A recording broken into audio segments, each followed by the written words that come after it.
One of the first of many matches on Roman Reigns' Island of Relevancy. I've never called a match remotely like this before, but I feel like we're right in the middle of the action. I'm all for some fresh blood in WWE. With Roman's promise of a contract at the end of this, we could see a truly deserving new WWE superstar. Rolling elbow right on the mark. Stopping their opponent. Stops. Ooh. Bang! Just mounted with punches and a stomp to the gut. And now the momentum is firmly in her favor. You can feel the aggression behind each attack. And another just non-stop aggression. Each of those boots seem to get heavier with each blow.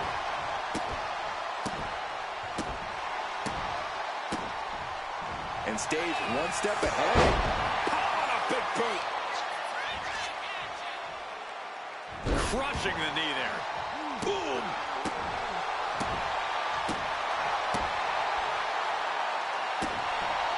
He's able to dodge out of the way. Body shot. Man, strikes. Rights and lefts, elbows, knees, all of them lethal. And it's really hard to watch him just get pummeled like this. He's just fumbled every offensive attack he's mounted. And the forearm smash.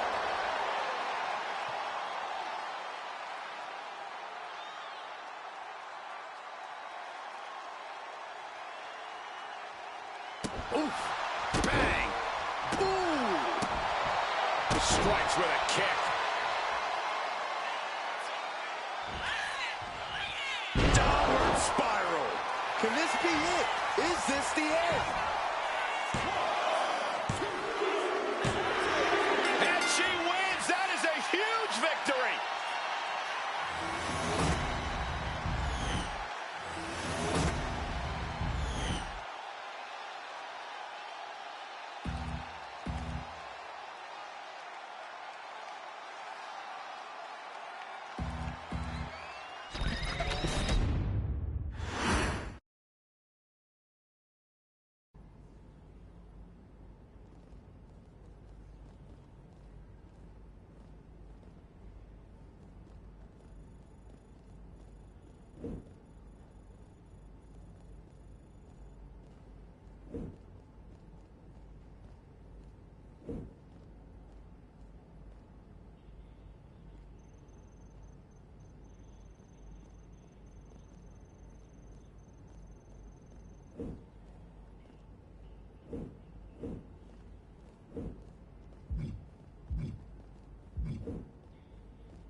Roman seems determined to mix up his formula with a series of battle royals against the winner of the challenge.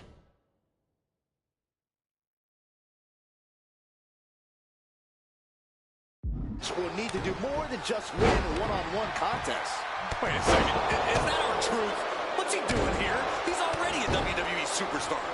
When had something like basic logic ever stopped R-Truth from marching to the beat of his own drum, Corey? Elbow drop. They're here soon.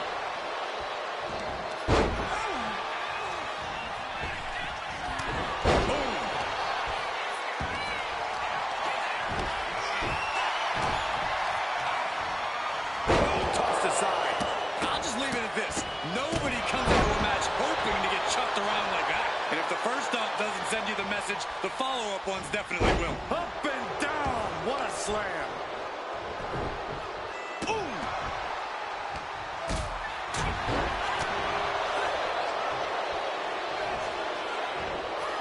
Power from the suplex.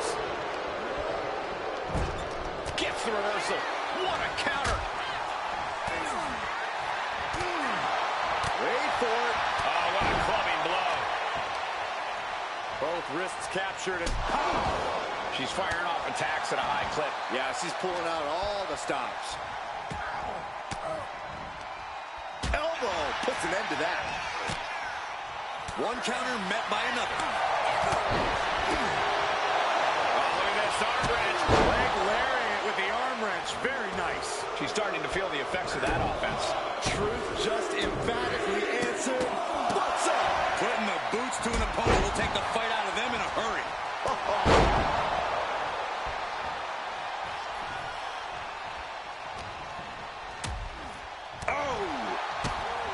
Oh, look at these kicks. He's in a bad way, but still has something left in the tank. Oh no, I think we're gonna see. The electric chair. Nope. Rolling elbow right on the mark. Takes out the knee.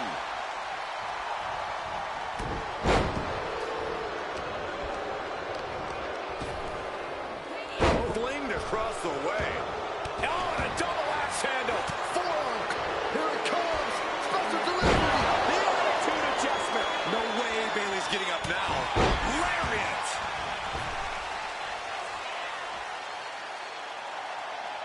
Good night. Good grief. These attacks are starting to impact him.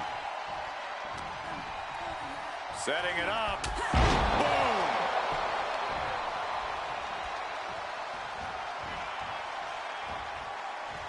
Oh, she retaliates. Uh-oh. Arnold sidekick. Sit out jawbreaker. You can pick up your teeth in the third row. Wow. Up for the electric chair, down for the drop.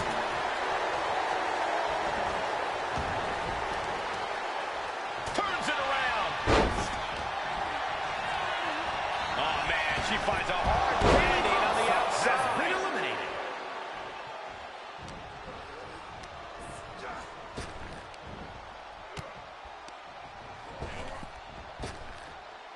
Hurricanrana, ideals meal.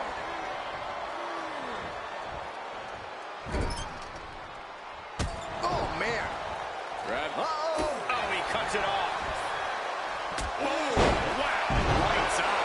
He looks absolutely dead on his feet. But I highly doubt anybody's going to throw in the towel, though. Oh, nothing fancy with that boot.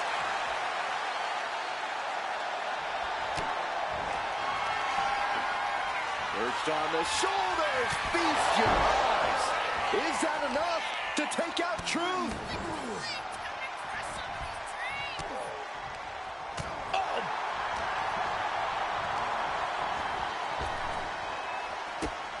Here's a combo of strikes. Rights and lefts, elbows, knees, all of them lethal. tilt-a-whirl, tilt-a-whirl, arm drag. Kick to the midsection, sunset flip. Oh, into a powerbomb. Trying to get an elimination here. A desperate battle happening on the ropes.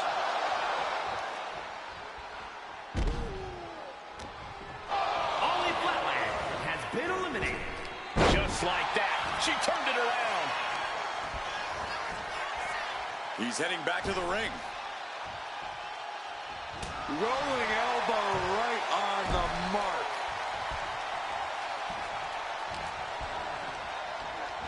Just like that.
An interesting fact about one of the competitors in this matchup here in the Arcade of Tomorrow, Kyle Slickman won second place in the East Secaucus Best Goatee competition in 2022. I'm not sure that qualifies as interesting, Saxton, but it is a fact. Slickman talks a big game, both in facial hair and in the ring, but my money's on his opponent. They put on a strong showing, just a few... Unique takedown. Is this it? She's able to kick out before the refs count. Definitely looks in a hurry to finish things. And she's returning fire. Knee right to the face. That was a vicious display. You can almost see the disdain in their eyes. And he's absorbed some stiff offense already. This is the reality of this stipulation. He knew the attacks were going to come hard and fast. And did you hear the impact of that? Hit hard and straight into the pin. He forces a break before the count of 2. Fighting hard to stay in this match. Oh. Knew what was coming there. Oh, God. Knee meets face. blocking the knee. And she just avoided some serious damage. Ooh! Right to the leg. Oh, ouch! Oh, he slips out of harm's way. German suplex. But that's not all. Into a ripcord lariat. What a combination! Massive miscalculation on that one. And the exclamation point.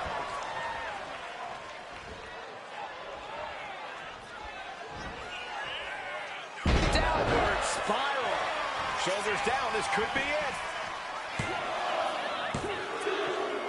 And that's all she wrote.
The Tribal Chief was cryptic about the next match type in his challenge, but it seems we're in for a 6-person tag team competition.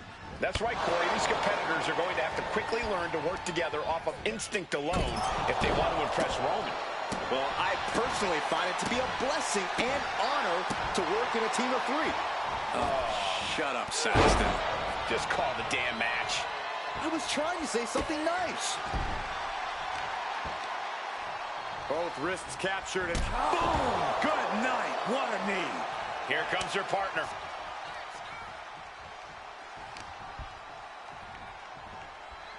Ripcord position. Ripcord knee. She might need to regroup. An eruption of offense from Shaw. Being contorted doesn't look good.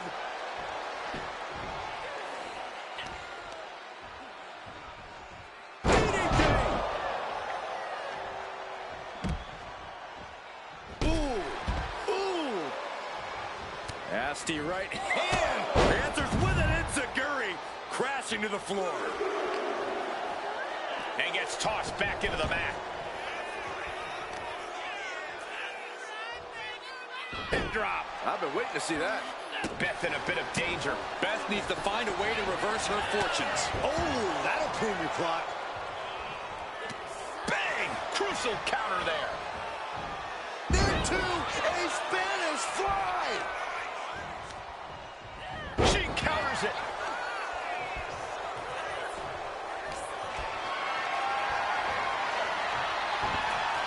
Turns it around. She did it. She made the tag. Nasty right hand. Enzuigiri to the floor. Piercing elbow drop. Super kick.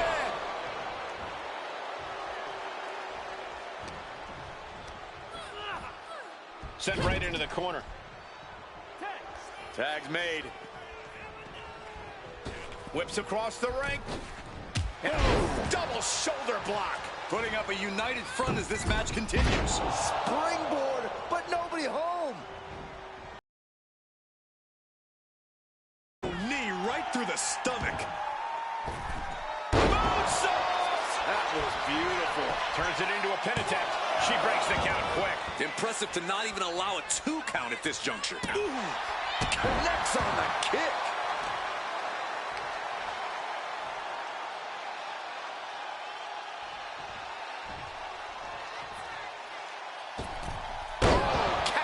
Down on the opponent.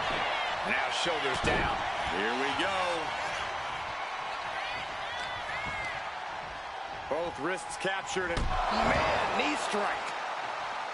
Ooh. Got out of the way that time. Bang! Vicious boot. Oof. Ooh. Beth in a bit of danger. Beth needs to find a way to reverse her fortunes. Off the arm drag. Rolled right into a pinning combination. Gets the shoulder up. Wow. What's it going to take? I think this match still has a ways to go. Suplex.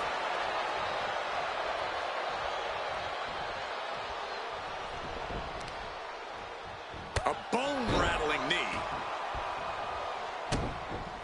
Uh-oh. She could be setting up for a submission here. Yanking the arm backwards to the Fujiwara arm bar. And wait, can she counter? Yes, she's able to escape that submission.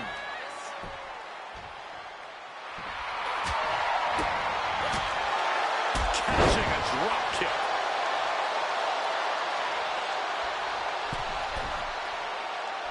Middle rope forearm on point.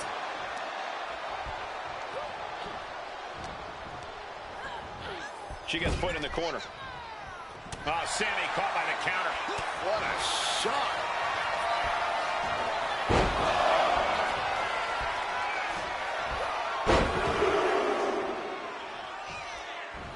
And continuing to punish their opponent with a German. rights and lefts, elbows, knees, all of them lethal. Boom! Oh. Wicked kick. Boom! And break the tag. And boy, was it needed.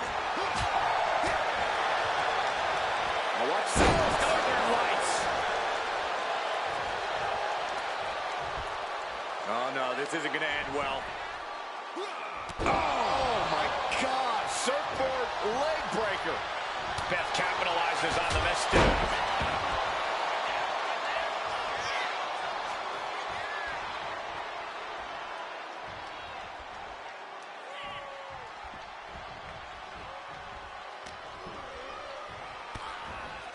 Utilizing a little Penchak Salat. Turn out the lights.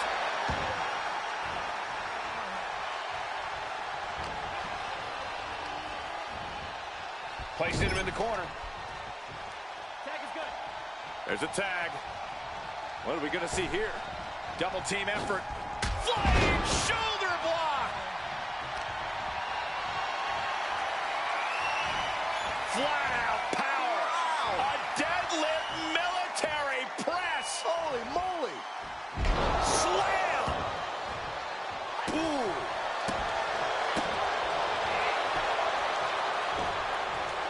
He's able to slip away from that. Yikes, that'll either wake you up or knock you out. The attack was enough to shake up Rich. Punch connects. Boom. Oh, predicted what was coming. Superman punch. Here we go. Cover.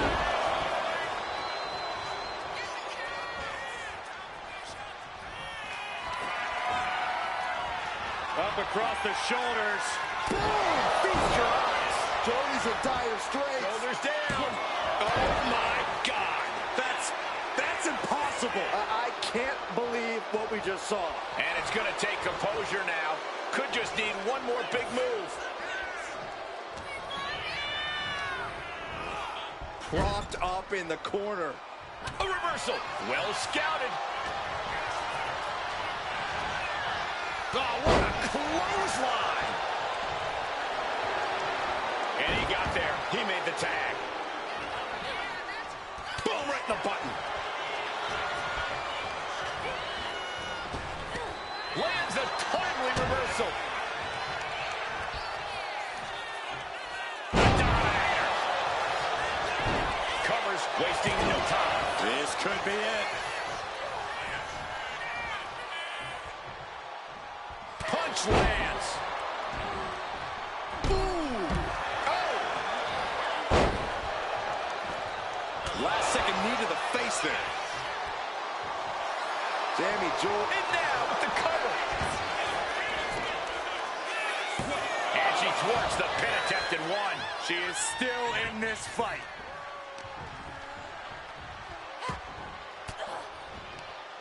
Ooh, point of the elbow counters that. Kick to the midsection. Oh, this is so much fun to watch. Revolution's in the spinning powerbomb. Garcia put a stamp on this one.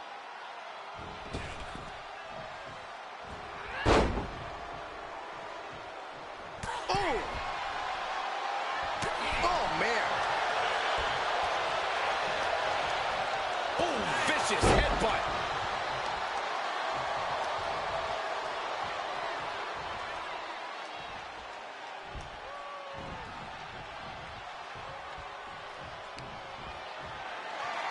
You have got to be kidding me.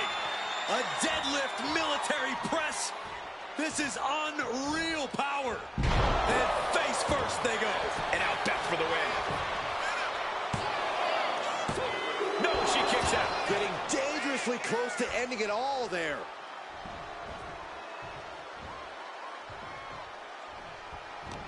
This has been a colossal battle to this point. No superstar is showing signs of backing down. We are seeing all their best on display, but it might just come down to who can take advantage of a pivotal mistake. Boom. Nice. No doubt she's looking to end her here.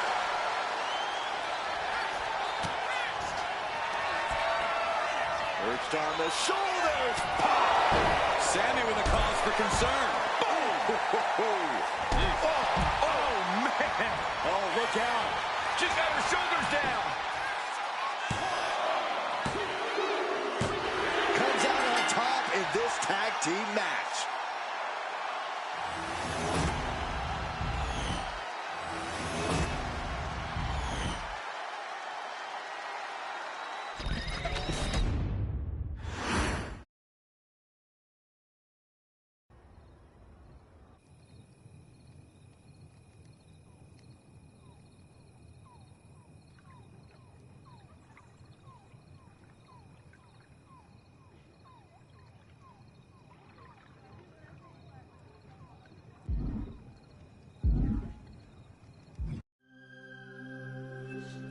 Congratulations. You did it. You won your six-man tag team match. Wise man, Yes, my tribal chief. tell them what's next. Oh, thank you, my tribal chief. Ladies and gentlemen, next in your challenge, you get to bust out on your own. You get to go one-on-one with all other competition. No, you don't. No, you don't. You're gonna stick with the team and get to know them because there's a huge tournament, a six-man tag team tournament on its way. And I might give you a little piece of advice. Together you'll rise, but divided, you'll fall. Don't forget that.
But apparently both Dakota Kai and Johnny Gargano have anointed themselves as quest givers here in the Arcade of Tomorrow.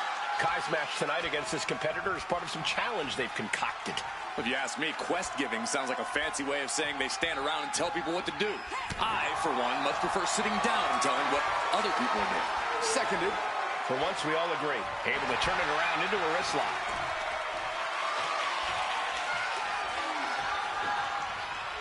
Wrenching away on the arm there. Not a whole lot you can do with a bum wing, guys. Takes a controlling hold. Oh, ouch! Ooh, that's how you dominate your opponent. There's a lot of hard ways to land, but each shot landing with a little bit more venom. Big shots being fired right now. Neither competitor letting up. It looks like we've got ourselves a brawl here. Both absolutely drained, but both refusing to give up. Scorpion kick. An early pin attempt. She kicks out before one. She still has her expelling.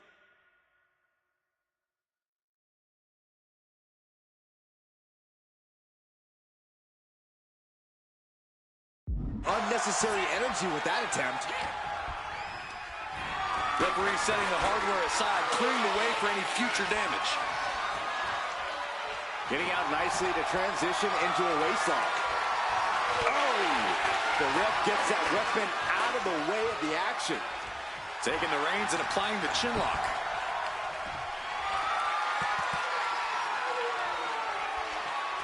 Makes the move to a kneeling armbar.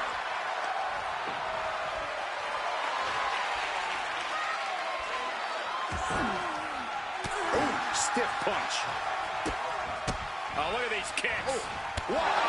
And any one of those shots could take you out for good. And Kai not happy with absorbing the brunt of that one. You can't begin to counter out yet, though. Yeah, still plenty of match left. Corey, what's Dakota got to do tonight in this match? I think that tonight she needs to remind everyone exactly who she is. Dakota Kai's an in-ring veteran with experience competing all over the globe. She's not an underdog or a second fiddle. Dakota is a serious threat, and tonight's as good a time as any to make that perfectly clear. And it looks like they have no problem bending the rules there. It goes without saying that there is a certain disdain for your opponent when you pull off something like that. I think rage took over in that moment. Nothing but blind rage. Her moment could be at hand. She's ready to attack. Face for cover. Does she have it? Kick out. She still has life. She just will not go away. Kai's bordering on a loss. We could be close to an end. Up into the torture rack. Dakota can't come back from that. And the cover. And a victory. What a win she picks up here tonight.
Our next chapter sees the showcase spotlight shine on an area in which the family built their legacy: tag team wrestling.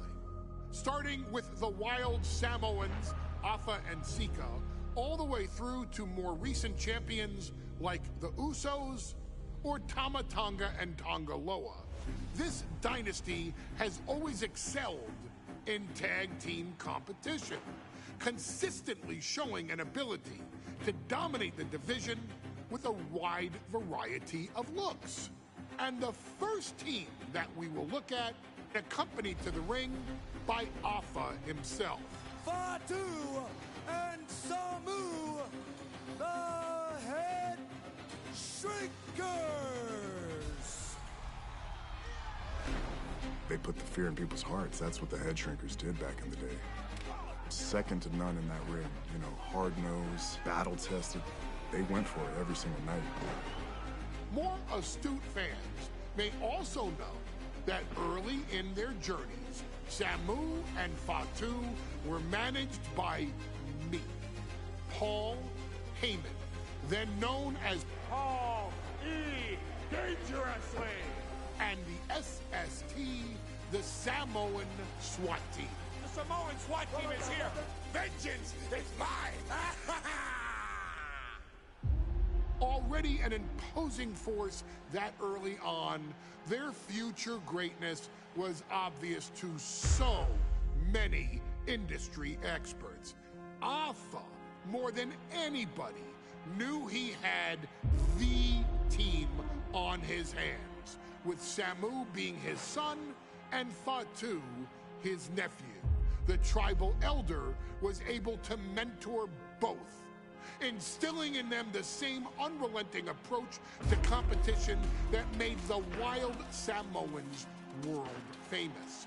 The team toured through regional promotions before a quick stop with me in WCW, but WWE was always their goal.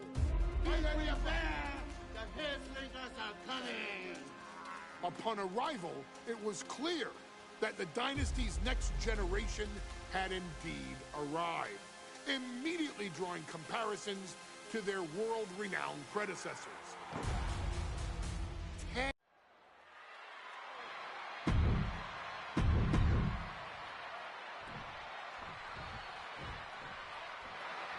The Steiner brothers getting a tremendous...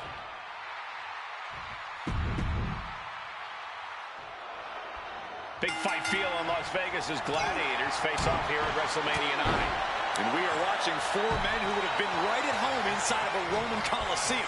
The Head Shrinkers and the Steiners are ready for a true battle. Both teams are relatively new to WWE, but we've seen that each duo is not afraid to get physical. Each side is looking for their first WrestleMania win, and they will do anything to earn it. The Head Shrinkers and Steiners are two of the brightest young teams in WWE, but they both come to this match with a few years of experience in WCW. The Steiner brothers earned many tag accolades in WCW, but Rick and Scott have their share of singles titles too. Meanwhile, Samu and Fatu were never quite able to break through before WWE. You know that has to serve as motivation for the Head Shrinkers tonight. And Samu's plans fail there. Getting him right into the corner. Boom! Good defense from him. Oh, man. Thrown with such force. The whole ring is rattling. There's the tag. Oh, going up to the top rope. Rocket launcher. Samu and Fatu, already some success in the tag division tonight. Could really be their coming out party.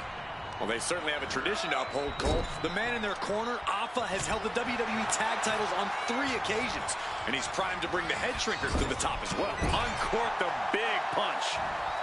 Oh, man, jarring headbutt. Then a knee right to the throat. All's fair in love and war, gentlemen. I saw nothing but effective offense. There may be an abundance of togas in the arena today, but you're not going to see a lot of Greco-Roman wrestling out of the Head Shrinkers. They're just looking to hurt the Steiners.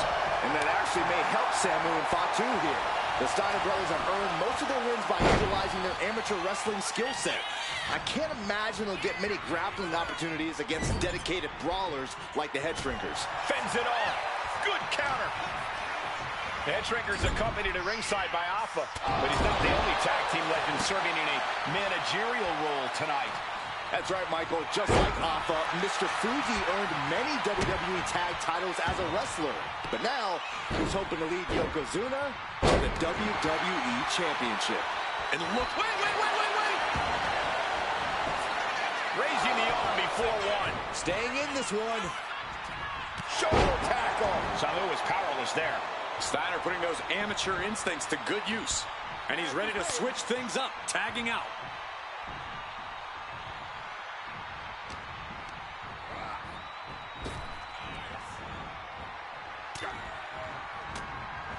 Look at that counter from Samu. The whole world is focused on WrestleMania 9 tonight. The last thing you want to do is come out on the wrong side of a match like this. That's right. A big win at WrestleMania means a big boost in the tag division and a substantial winner's purse. I don't think the Head Shrinkers concern themselves much with the financial matters, Saxton, but they are dead set on proving they're the toughest dudes around. Placed against the turnbuckles. Oh, what a headbutt. And that will slow Rick for the moment. Just ruthless. Now, that was a very questionable attack. I don't think it goes beyond any gray area. To the face. What a redirect. And there goes Steiner sent outside the ring. Fatu like a one-man wrecking machine right now. Cleaning house. Oh, look at this. The power by Scott Steiner. But the tag was made and Scott not aware. Big kick. Scott Steiner did not see the blind tag made by Samu. Oh, this is not looking good for Steiner. And this is what the Head Shrinkers do. Top-tier tag team wrestling. Steiner didn't see the tag, decided to hot dog around, and got a foot in the face for it. As we find ourselves surrounded by all this pageantry, do you think either of these teams is feeling the pressure of their first WrestleMania? I can tell you that Samu and Fatu truly did not care. Alpha has turned these men into brutal fighters who simply want to destroy their opponents no matter where the fight takes place. And as for the Steiners, we know they have big match experience, tons of amateur championship bouts in college, and some of WCW's biggest events. But even those can't hold a candle to the spectacle of WrestleMania. Lift it up. What's next? Can't prepare your face for that. Stomping away, and then the knee right into the throat. Just ruthless. Before this match began, you heard the Steiners speak backstage. Scott saying, quote, "Me and my brother are going to go out with a game plan and do what we do best, and that's wrestle." That's all well and good for the Steiner brothers, but Alpha has gone on record saying that his men are looking to tear Rick and Scott's heads off. Oh, this is nasty. Somebody stop this competitor. And he stonewalls Samu.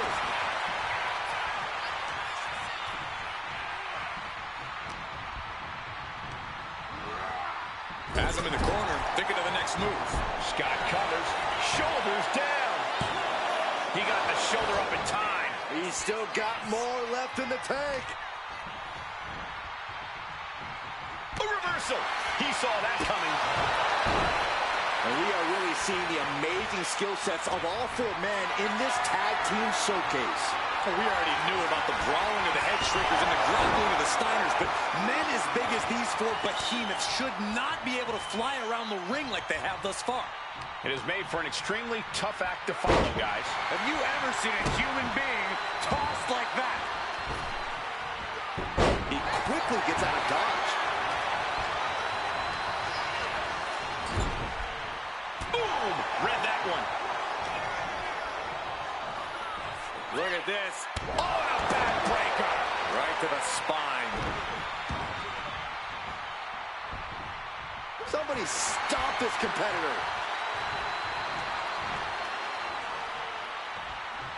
Oh, God. Sidewalk slam. Almost drove him through the ring. Tag's made. Oh, yeah. Not waiting any longer. Here we go. Oh, man, he landed rough there. Steiner might be looking to fly. He's getting back up, straight into harm's way. Flying. Totally missed that one. Good defense there. Oh, man, just punishing. He's looking to go high risk from the top rope. From the top. Diving headbutt. Samu is really displayed. Letting his opponent out of the pin. Yeah, gotta wonder what he's thinking. This is outright disrespectful. Boom! Scott timed that one. Oh, right. Man, that's some attitude behind it. Tag. There it is. Sidewalk slam! Almost drove him through the ring. Oh, look out! From the top with a splash. And the head shrinkers just might have it.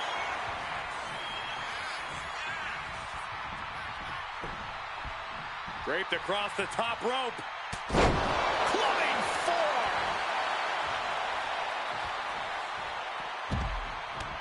Ducked underneath. Instead, what a German suplex.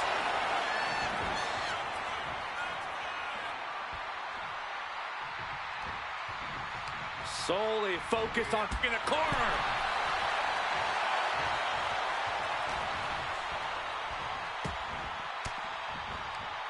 Caught an elbow to the gut for that effort. Stiff headbutt. Oh, you can tell he's feeling it now. This fight is pumping him up.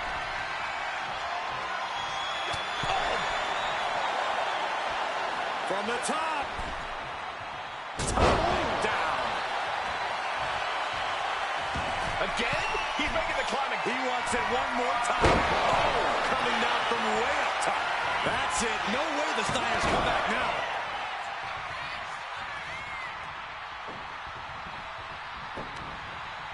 Headbutt sends him crashing to the floor. Pin, shoulders down. Trying to end it. And the Head Shrinkers get the win. Here are your winners, Samu and Fatu, the Head Shrinkers. And what a huge win for the Head Shrinkers tonight. Samu and Fatu making their family proud and proving themselves as top contenders in the tag division.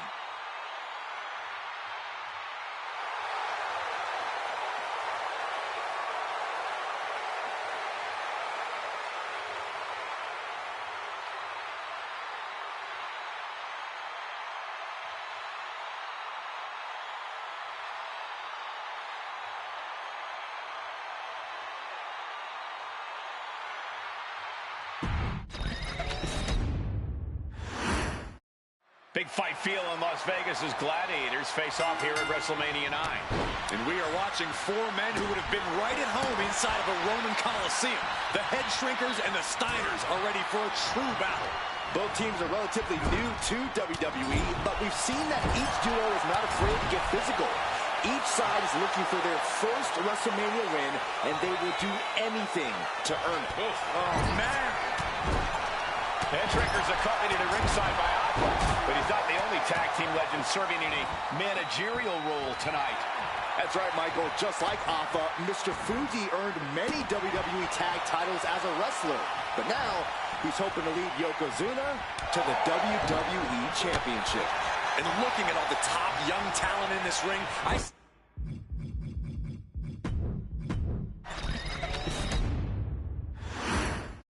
WrestleMania 9 rolling on with a potential show-stealing match, guys. Two very hungry tag teams facing off. Indeed, Michael, the Head Shrinkers and Steiner brothers are both new to the tag division in WWE.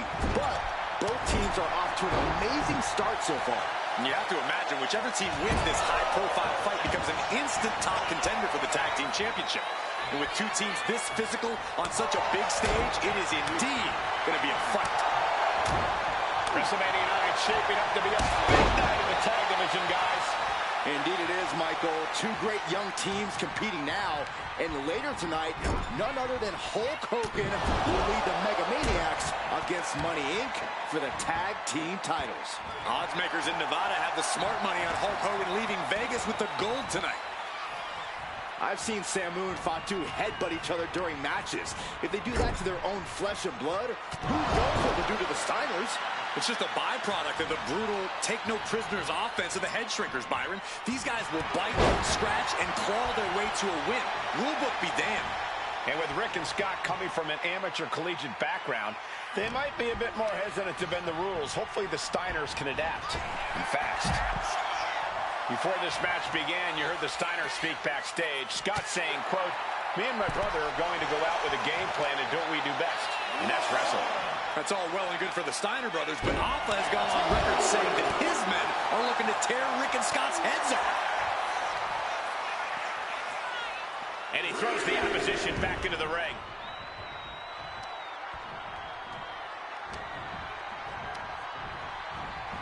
And he goes crashing to the outside. Oof. Counter. He knew just what to do. Chucked right out of the ring. He tags out.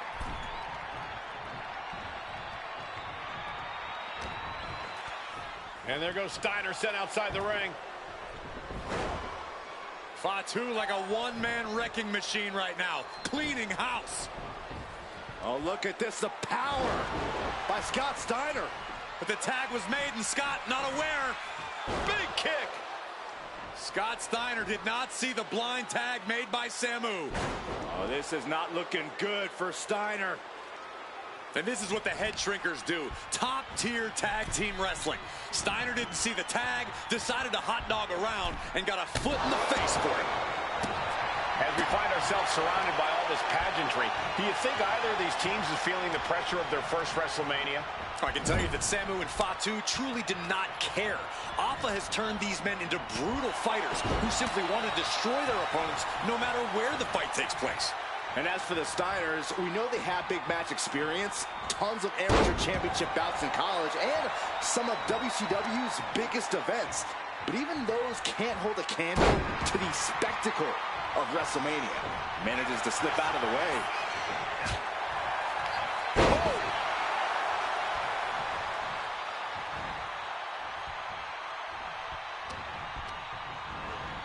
And he gets directed into the corner. And Fatu may have felt that coming. And we are really seeing the amazing skill sets of all four men in this tag team showcase. Well, we already knew about the brawling of the head shrinkers and the grappling of the Steiners, but men as big as these four behemoths should not be able to fly around the ring like they have thus far. It is made for an extremely tough act to follow, guys. And now he's going to the top rope. Perched up top. He fails to connect.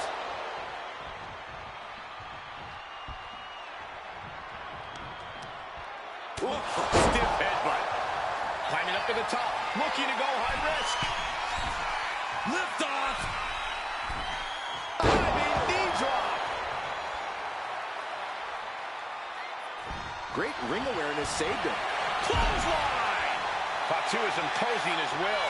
The head shrinkers smartly keeping themselves out of the grasp of Rick and Scott Steiner. There is a method to the madness of the head shrinkers.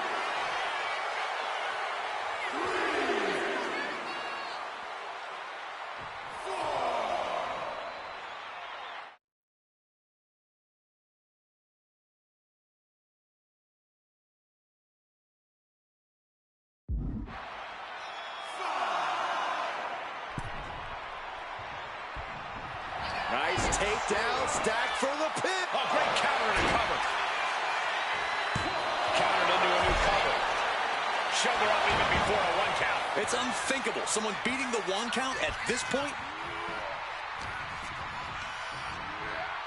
Getting set up in the corner now. Manages to reverse it. Fatu's pushing back now. If Fatu was looking for an opportunity to pull a 180, that could be it. Oh, man, he is more than fired up right now.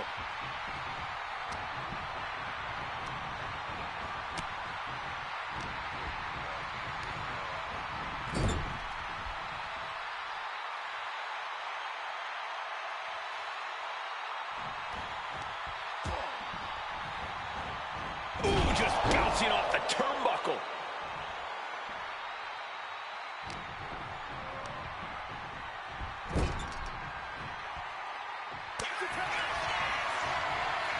Tag. Double team coming.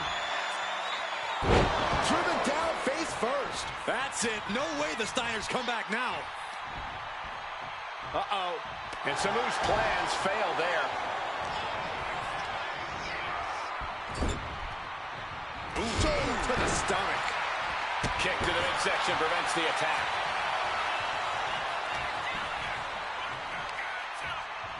Up on the shoulders. Down in a hurry. For safety's sake, I hope we're near the end. He has been battered and beaten, and there's only so much more he can take.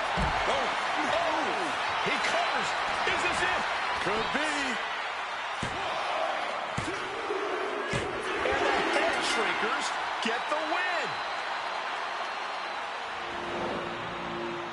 Here are your winners, Samu and Fatu, the Head Shrinkers.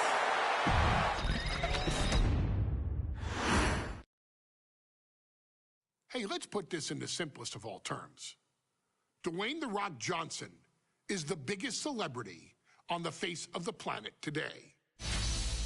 Now, whether he's a blue chipper, the people's champion, or as we know him right now, the final boss, The Rock has always commanded all of the attention in the arena since the very first moment he made his WWE debut at the 1996 Survivor Series.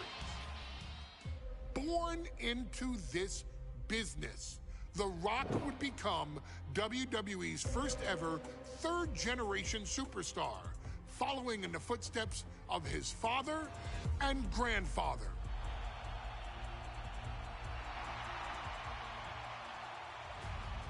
Who had competed in WWE rings before him. Dwayne, you had the huge responsibility. There's a legacy, and you have to take it so seriously. Even with incredibly high expectations, the Great One surpassed them all. Along with the usual achievements, if your name is The Rock: 2 Intercontinental Championships, 5 Tag Team Championships, 8 WWE Heavyweight Championships, a Royal Rumble victory, not even to forget the fact that The Rock once led an entire nation. The Rock has one of the more noteworthy feats in WWE history, earning WrestleMania victories over Hulk Hogan, Stone Cold Steve Austin, and John Cena. Each of these men are known as the faces of their respective era. Each of these men found out what happens when you go one-on-one. Oh, you know the rest. Of course, The Rock rivaled Stone Cold Steve Austin's popularity during the vaunted Attitude Era, tearing opponents down with rock bottoms and people's elbows while tearing them apart on the mic with cutting one-liners and catchphrases that are still recited to this day. If you smell, know your role and shut your mouth. He ended CM Punk's 434-day title reign as WWE Champion at the 2013 Royal Rumble as well, after having only competed twice over the previous 9 years, displaying the always ready mentality and physical conditioning on which he has built his global brand. But you don't need me to rattle off The Rock's resume to you, now do you? Of course not. The man is an occasion unto himself. He has headlined the biggest events against WWE's most iconic superstars and has always found a way to, how does he put it? Layeth the smackdown on some jabroni's candy ass. I couldn't have said it better myself, although I think I may have just done that. But indeed, he has. On a Thursday night in February of 1997, The Rock, still known as Rocky Maivia, would find himself challenging for the WWE Intercontinental Championship. Only a few months into his tenure, he would be matched up against a face that would ultimately become one of his most familiar and hated rivals, Triple H, Hunter Hearst Helmsley. Seemingly overmatched by a more seasoned opponent, a youthful Rock would demonstrate all the traits that have come to define him in the years since. Tenacity, high IQ, and that legendary Samoan strength to ultimately surprise Helmsley and kick off the first championship reign for Rocky Maivia. It would be the first step of a journey that has ultimately led The Rock into the pantheon of WWE's elite. So now it's all in your hands. It's up to you to showcase the undying drive that makes The Rock the hardest worker in the room to deliver a shocking upset against the Greenwich snob himself. Guide The Rock to victory over Triple H at a very special Thursday, Raw Thursday, to give the first jolts to what would become the most electrifying career in sports entertainment.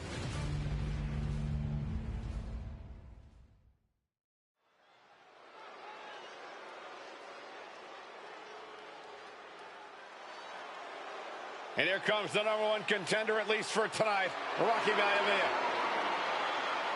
The following contest, scheduled for one fall, is for the WWE Intercontinental Championship.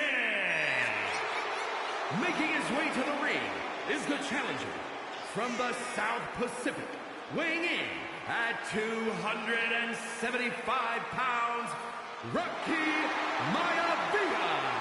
A blue chip talent with a bright future.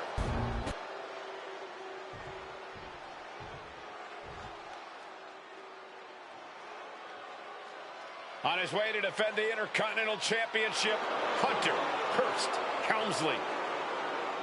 His opponent from Greenwich, Connecticut, weighing in at 246 pounds, the WWE Intercontinental Champion, Hunter Hearst Helmsley. Helmsley is scheduled to face another challenger at an upcoming show this Sunday. And he's taking the risk, stepping in here against a newcomer, Rocky Maivia. Well, you can consider it risky, you can consider it overconfident, but any way you look at it, it's a dangerous move by Helmsley to take on an athlete who has been on a real roll. Rocky Maivia has been successful thus far in WWE, and Rocky is focused. Rocky is only thinking about tonight. Saxton, just curious, have you ever exercised your right to remain silent?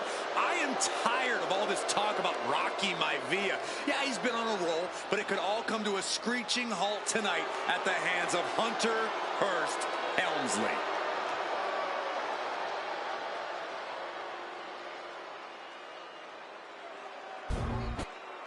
You win this title, you are primed for big things.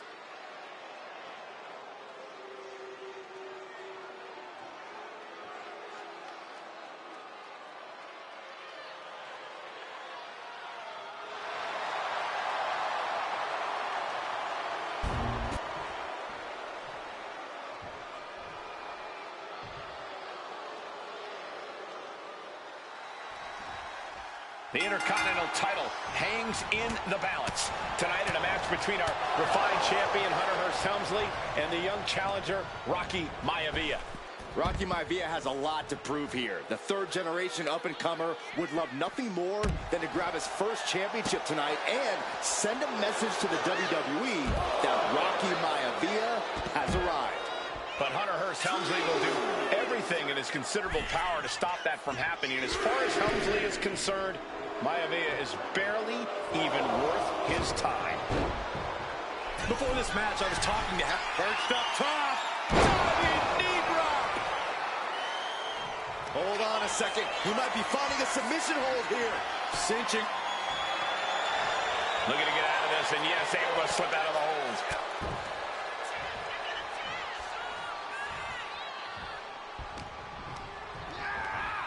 Asno set up in the corner of the ring.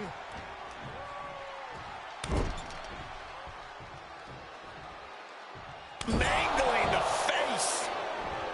If Rocky Maivia is going to take down the more polished and experienced Hunter Hearst Helmsley, he's going to have to do it with unrelenting energy. Rocky has to keep coming at the champion with big attacks until Helmsley collapses under the onslaught.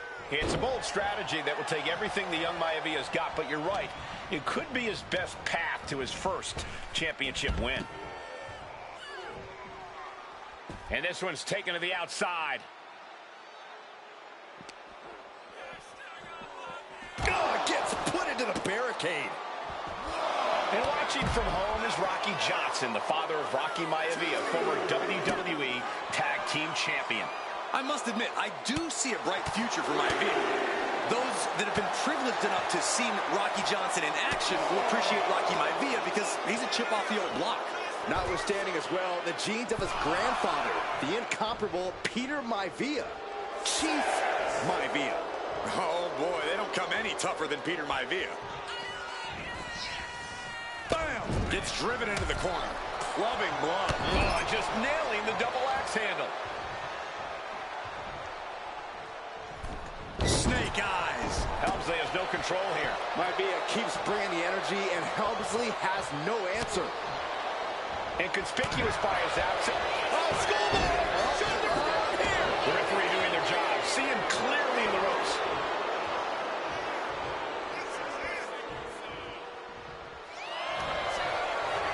Sleeper hold cinched in deep.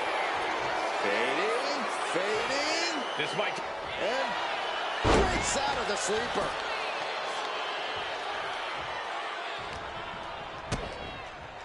Lights out. DDT connects. He's headed to the top now. Perched up top. Diving knee drop. Maivia dishing it out now. The power of Rocky Maivia is too much for Helmsley right now. Maivia took to the sky and executed that high risk perfectly. I don't think Looking for the double underhook. Here it comes. Did the champ just finish the job? Whoa! Unbelievable. Kick out at one. Unbelievable. More like inhuman. Listen, that should have ended things. And look at his face. Hunter whipped into the corner. Nobody home. Rocky hit hard. And now Hunter looks to take over this match. Helmsley muscling Maivia up to the top turnbuckle in a big right hand. Helmsley with something big in mind here for his challenger tonight.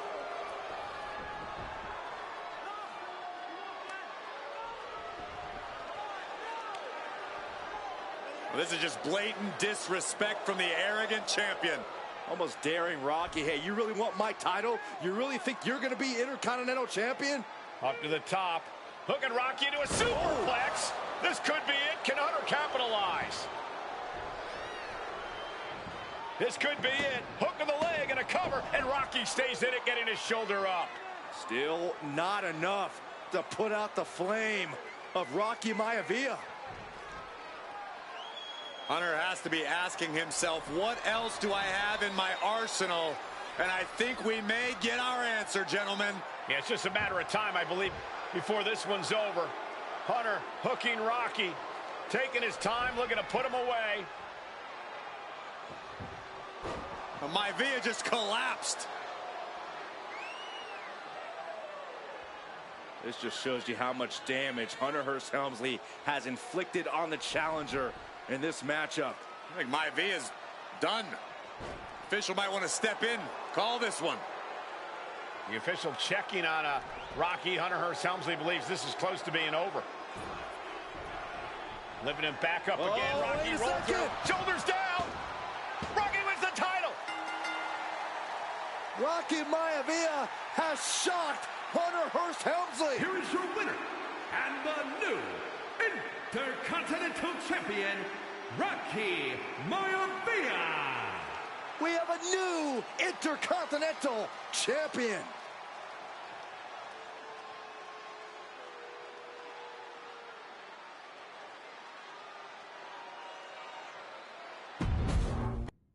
The Intercontinental Championship is on the line here between two superstars who don't have anything nice to say about one another. The challenger, Rocky Maivia, and our current... And look at this now. Bad intentions coming with his hold. Uh-oh. Oh, this is going to hurt the legs. Strapped here. Look at this. Look at this. Pounded away. Oh, and that'll break it up. Sent flying out of the ring here. Headed out of the ring, but the count is looming. Drops an elbow. Intercontinental Championship at stake right here in Lowell, Massachusetts. We're expecting an emotional night for all of us, considering that Shawn Michaels will forfeit the WWE Championship live tonight. Yeah, I saw a very dejected HBK earlier today. I couldn't even get him to crack a smile at all. Well, that's just because no one's ever...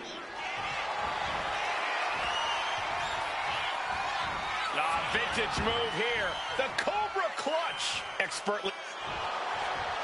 Elbows trying to free himself, and he escapes. Lariat. Oh. What's it going to take for Hunter Hearst Helmsley to retain his Intercontinental title here? How can he get the better of Rocky Maivia? Well, the champ needs to put this young upstart Maivia in his place with unrelenting offense. No time for graceful bows and upper-class taunting. Just beat Rocky down. And conspicuous by his absence is the butler of Hunter Hearst Helmsley, who has been intervening in matches as of late. Who knows if he might show up? Yeah, unfortunately, that's just another thing Maivia needs to worry about. Rocky has bigger problems in the ring, gentlemen. Biggest match he's ever had. Live, worldwide television. He's got to have a stomach full of butterflies. Perched up top. Knee drop. Maivia took to the sky and executed that high risk perfectly. I don't think Helmsley had that scouted at all. Nice drop kick.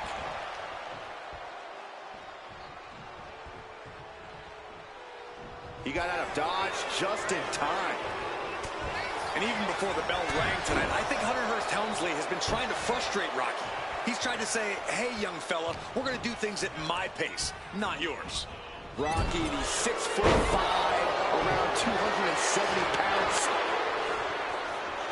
Hunter whipped into the corner, nobody home. Rocky hit hard. And now Hunter looks to take over this match. Helmsley muscling Maivia up to the top turnbuckle and a big right hand. Helmsley with something big in mind here for his challenger tonight.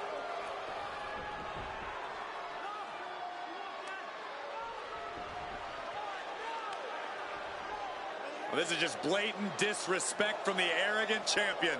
Almost daring Rocky, hey, you really want my title? You really think you're going to be Intercontinental Champion?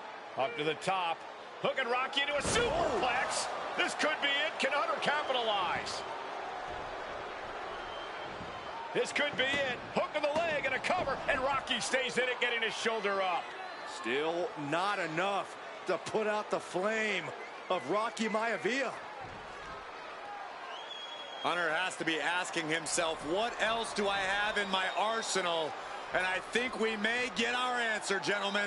Yeah, it's just a matter of time, I believe, before this one's over. Hunter hooking Rocky, taking his time, looking to put him away. But Maivia just collapsed. This just shows you how much damage Hunter Hearst Helmsley has inflicted on the challenger in this matchup. I think Maivia's done. Official might want to step in, call this one. The official checking on Rocky. Hunter Hearst Helmsley believes this is close to being over. Lifting him back up again. Rocky rolls through. Shoulders down. Rocky wins the title. Rocky Maivia has shocked Hunter Hearst Helmsley. Here is your winner and the new Intercontinental Champion, Rocky Maivia. We have a new Intercontinental Champion.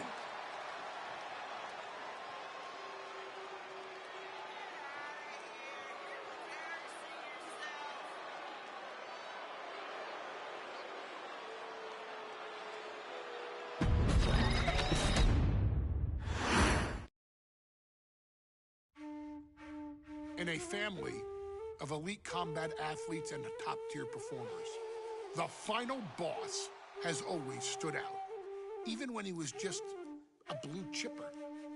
But there wouldn't be a final boss. There wouldn't even be a bloodline if it wasn't for The Rock's grandfather, the High Chief Peter Maivia. You can think of him as the first boss.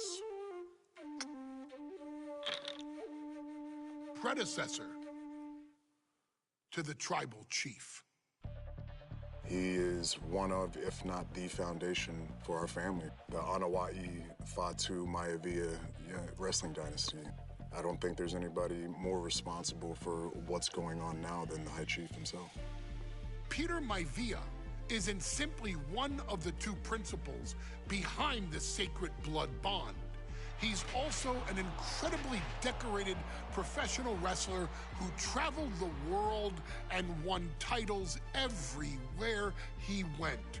New Zealand, Japan, Europe, and here in the United States, where he enjoyed especially successful runs in Hawaii and California. Maivia would eventually find his way to WWE, engaging in legendary battles with the likes of superstar Billy Graham. His larger-than-life personality would win the WWE Universe over in short order, as it had throughout his entire career. In the ring, High Chief Peter Maivia was a potent blend of brawn and grappling technique, often muscling his opponents down to the mat through a variety of joint locks and then switching to more painful holds once grounded. His sleeper hold and stump puller were both feared and renowned, and make no mistake about it, Maivia knew there was always more than one path to the ultimate victory. Out of the ring, High Chief Peter Maivia also ran one of the most successful wrestling promotions on the planet, Polynesian Pro Wrestling, based out of Hawaii, showing his mastery of the business in every aspect. His induction into WWE's Hall of Fame class of 2008 was supremely deserved, forever enshrining Peter Maivia as the legend he always was. And now, we present to you the opportunity to walk in the boots of the legendary High Chief Peter Maivia, facing off against one of the most legendary WWE rivals, George the Animal Steele. You will settle this score once and forever and showcase the overwhelming strength of Peter Maivia, which has ever since remained as a hallmark for every single solitary member of this bloodline. Steele is no easy battle, though. He thrives in the chaos, one of pro wrestling's true madmen. He'll even try to eat part of the ring if he thinks it'll help him break you down.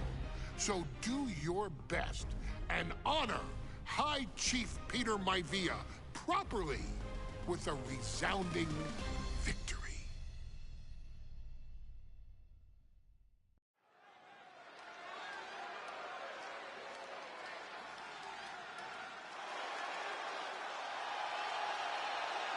Uh-oh, somebody called the local zoo. The following contest is scheduled for one fall and is a steel cage match. Introducing first, from Detroit, Michigan, weighing in at 275 pounds, George the Animal Steele. I'm not even sure the cage can contain this man.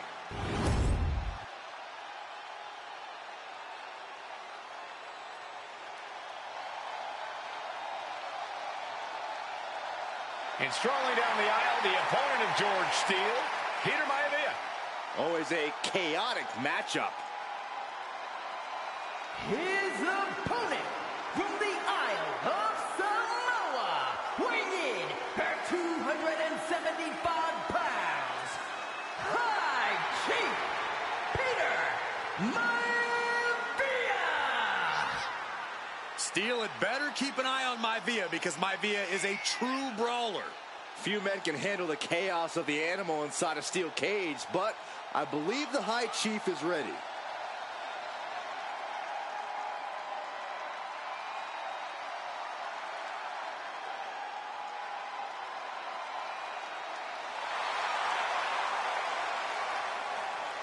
Maivia carrying such pride into the ring. Very stark contrast to Steele. We'll see which prevails tonight.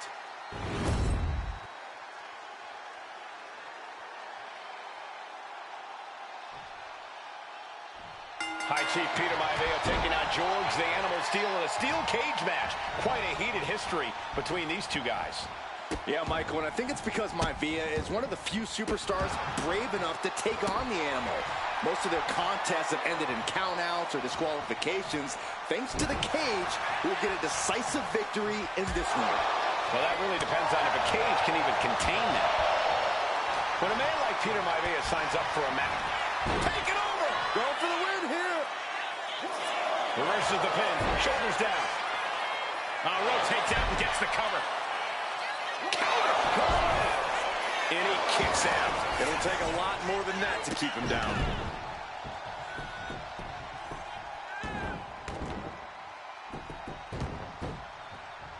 Oh, my goodness, caught down!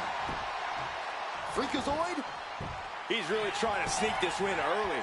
This one's far from over. Tried to make short work of things there.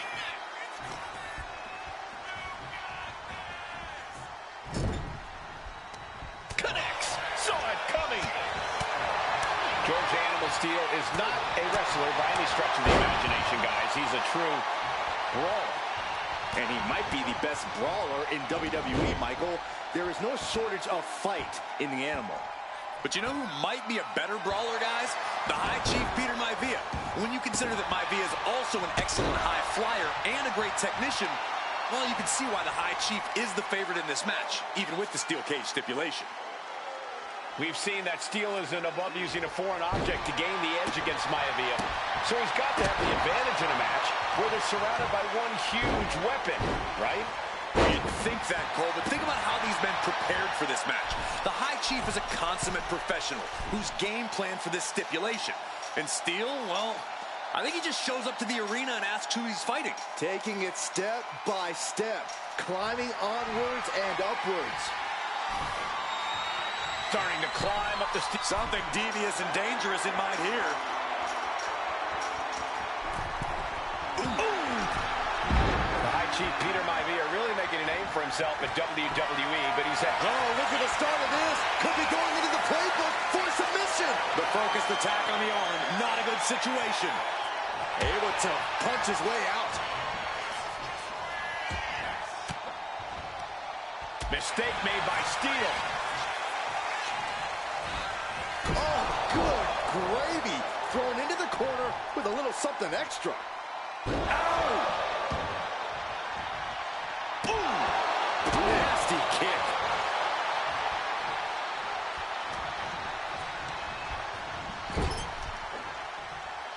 Boom! Oh, headbutt.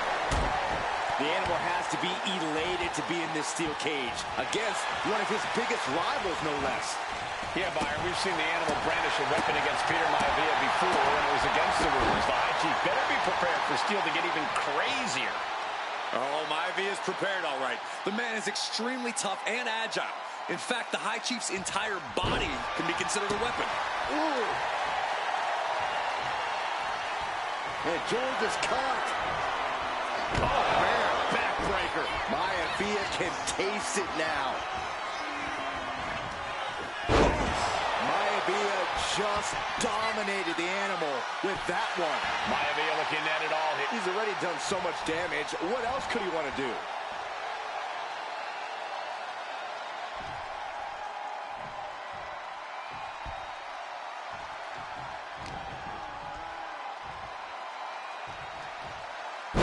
Power slam! Gentlemen, we've touched on the differences between Maivia and Steel. Crash landing. Oh, did you hear that?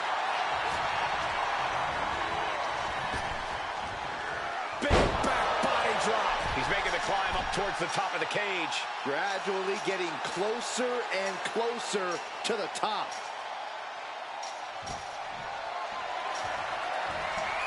Now heading up the cage. He climbed to the top of the cage, but now his choices are limited. And he's straddling the top of the cage, just feet away from making it to the outside. And now he needs to hurry, needs to escape. Ooh! George the Animal Steel might be a bit of an underdog here. In fact, he lost the match by countout to the High Chief. In Steel's defense, I'm not sure he knows how to count exactly, or how to read a rule book. So he's got to be happy to be in this cage. Well, Maivia is called the High Chief in part because of his commanding presence in the ring. He's more than ready for what the animal will throw at him, even inside a cage. Fist drop! Peter Maivia now with the upper hand. Yeah, Maivia has really figured the animal out here.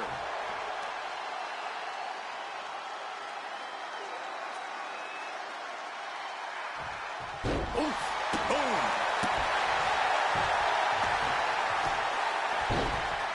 Oh, my goodness. Ah, what a smash. That is just insulting. Some folks call Peter Maivia the Flying Hawaiian, and the reasons are obvious for that moniker. But guys, how has he earned the other nickname of the High Chief? Well, Cole, Peter Maivia is very close to the Anoa'i family. In fact, Peter's considered a blood brother to the patriarch of that clan. When you add on the fact that Maivia was born and raised in Samoa, you can see the great pride he has for that land and its people in the tribal ink that covers his body.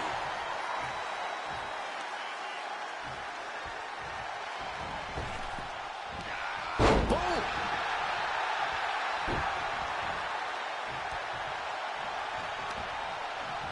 Ringing the arm, looking now for a top wrist lock. But here comes... Nice takedown. Stack them up. What reflexes. Looking for the... I guess it was time to switch gears. What is he doing? Getting back to his feet, but might want to reconsider.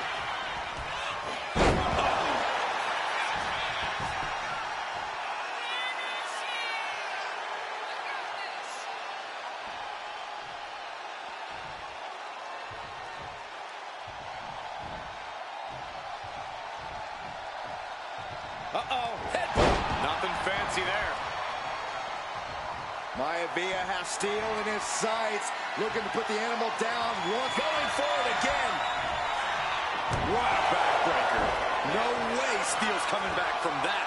I don't think Steele's aware of the danger that's coming. Here comes another one. Backbreaker flawlessly executed. Busting out the heavy artillery once. He's changing his mind. Going for something different now. Wasting no time. Shoulders are down. 2 count. And the High Chief defeats the animal. Here is your winner, High Chief Peter Maivia. Anytime these two have faced off, it's been eye for an eye. But the steel cage has finally delivered a decisive victory for the High Chief, Peter Maivia. George Steele is one tough animal, but the way Maivia faced him in the cage tonight just reinforced what everyone already knew, that the hot...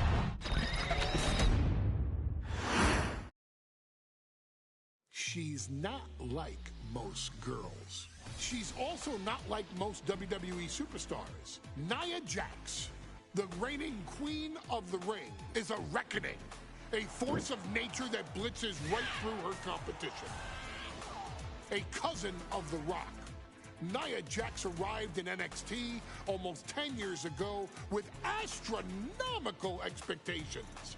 Undaunted, Nia Jax would dominate early opponents, finding herself competing for the NXT Women's Championship mere months after her debut. It did not take long for those running Raw and SmackDown to take notice. Well, our next pick, Nia Jax.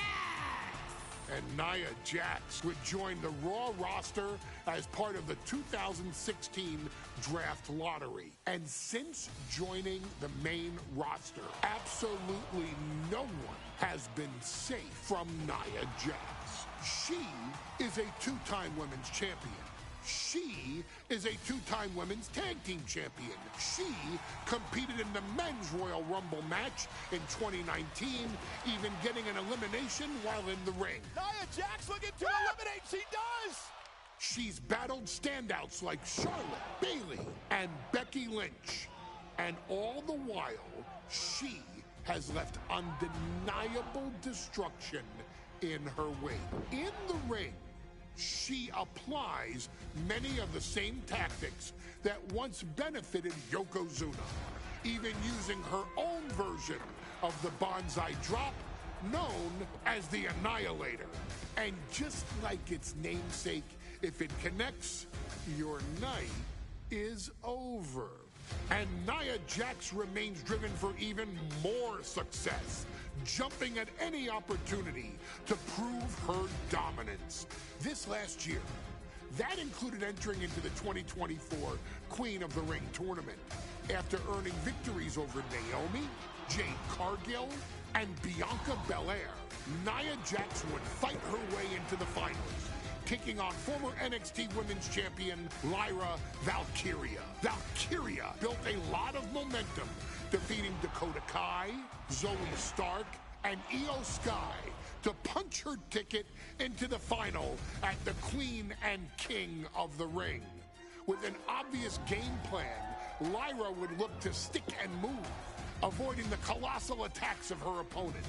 Unfortunately, as often happens when competing against Nia Jax, Lyra made one miscalculation, and that error in judgment provided Nia Jax with the opening she needed to annihilate her competition.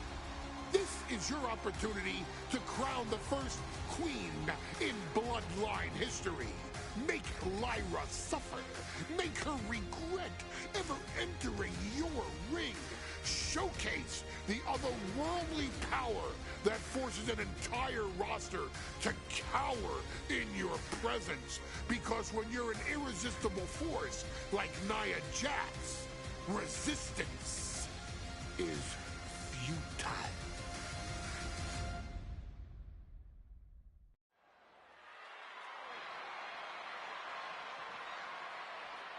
And now a dark horse will face an unforgiving titan in hopes to don the crown. Lyra Valkyria versus Nia Jax in the Queen of the Ring Finals. The following is the final match in the Queen of the Ring Tournament. Introducing first, from San Diego, California, Nia Jax. I cannot wait to witness what unfolds here. The irresistible force has been on a tear recently. And Nia believes the crowd already belongs to her. Will Jax's menacing presence and sheer power be too much for Valkyria to overcome? Or can Lyra write a happy ever after ending to her Cinderella story?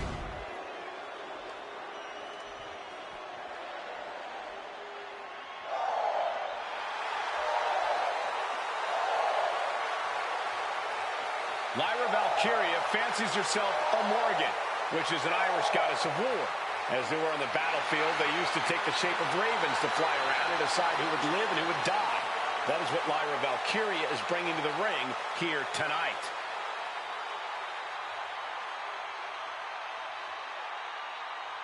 And her opponent, from Dublin, Ireland, Lyra Valkyria.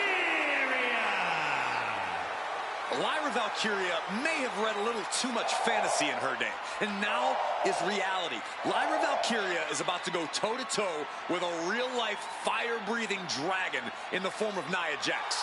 Nia Jax, who's in the best physical condition of her career, tonight will make someone.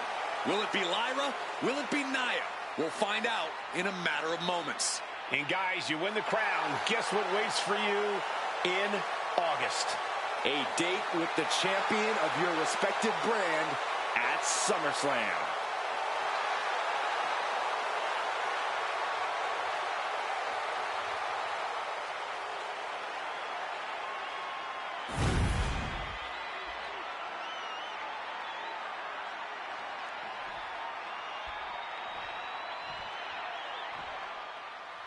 And it's all come down to this, the finals of the 2024 Queen of the Ring Tournament.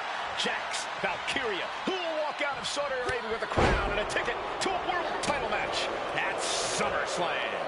Lyra Valkyria is about to go toe-to-toe with a real-life, fire-breathing dragon in the form of Nia Jax.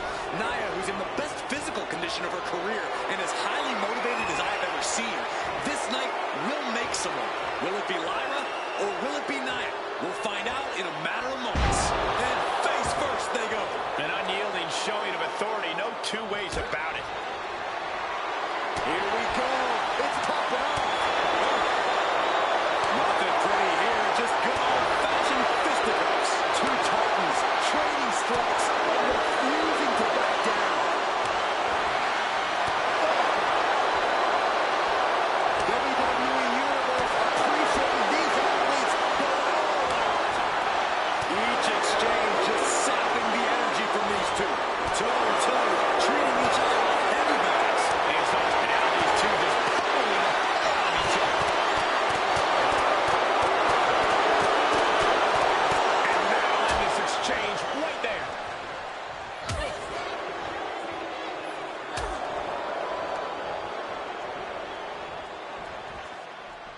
And Nia now misses wildly. Lyra goes up over the top. Nia's got a caught, though. Lyra trying to rely on her technique to bring down the irresistible force, but having no luck at the moment. I'm not sure this is going to work either. Jax just entirely too strong, but whoa! That was interesting. Oh, nice athleticism by Valkyria. Even Jax might be a little impressed. I wouldn't go that far, Saxton. Here comes Nia, just imposing her will on Lyra Valkyria. Again, Lyra showing how resourceful she is, applying the sleeper to Nia Jax. Lyra tried to hold on. And now Nia Jax in control, and she's going to look to put Lyra away. Nobody home! Set outside the ring, and Valkyria's got a chance. Huge window of opportunity. Right now for Lyra Valkyria to strike. Lyra may actually pull this off. Lyra may become queen. Lyra has the advantage. She has Nia reeling. But Lyra can't win Queen of the Ring with Jax on the outside. This match has to end in the ring. Well, if you're Lyra Valkyria, what do you do to pull off a massive upset tonight? Well, Lyra's a technical wizard, Cole. In fact, from a technique perspective, she may actually have Nia Jax outgunned. And beyond relying on her technique, if I'm Lyra, I'm going to try to frustrate Nia. I don't know how possible that is, but if you frustrate Nia, she may make a crucial mistake. What a headbutt. Vicious. She is out for blood. I think she got it, Saxton. Yeah, this match is getting grisly. Uh-oh. And she reversed it.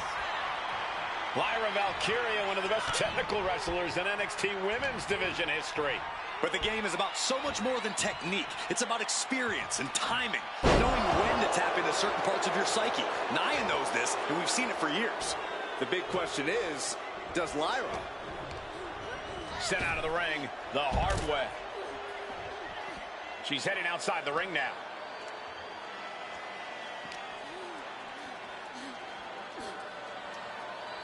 Wait for it. Alabama slam. And it appears that the crown is now within reach for Jax. Well, if you didn't see things going this way, you're a fool. And she slides her back to the mat.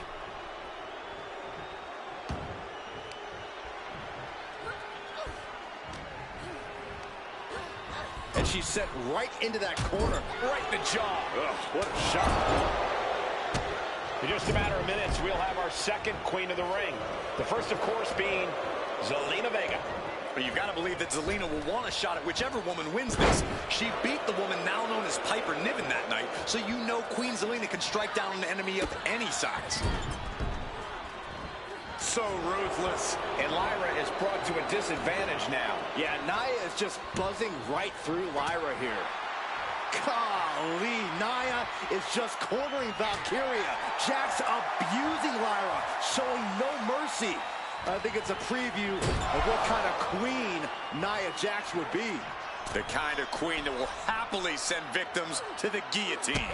Turn Nia Jax around there. Confidence is always a key for Nia Jax. She comes into every match thinking she hasn't won. But when you have this business in your blood like Nia does, that confidence is genetic. But ever since the Irresistible Force returned to WWE 8 months ago, her confidence has been on another level. And she's gaining even more confidence as this match progresses. Jax may just be unstoppable now. Nia looking to end this thing. Nia Jax has complete control here. And the Irresistible Force is really keeping Valkyria grounded here. Great power. Crashing down. Samoan drop. Nia Jax is doing whatever she wants. Each Samoan drop. Valkyria crushed in the corner by Jax. Squashing Lyra in the corner, and the beginning of the end may be near. And Nia now, with Lyra on her back, going to climb up to the second rope. This is a scary situation for Lyra. Oh, look at this. Maybe not. No way. There's no way. Oh, my. Oh, no. Good night, Annihilator. Here is your winner and the new Queen of the Ring, Nia Jax. What a victory to the brand new Queen of the Ring. Nia said she would do it, and she backed up her claims.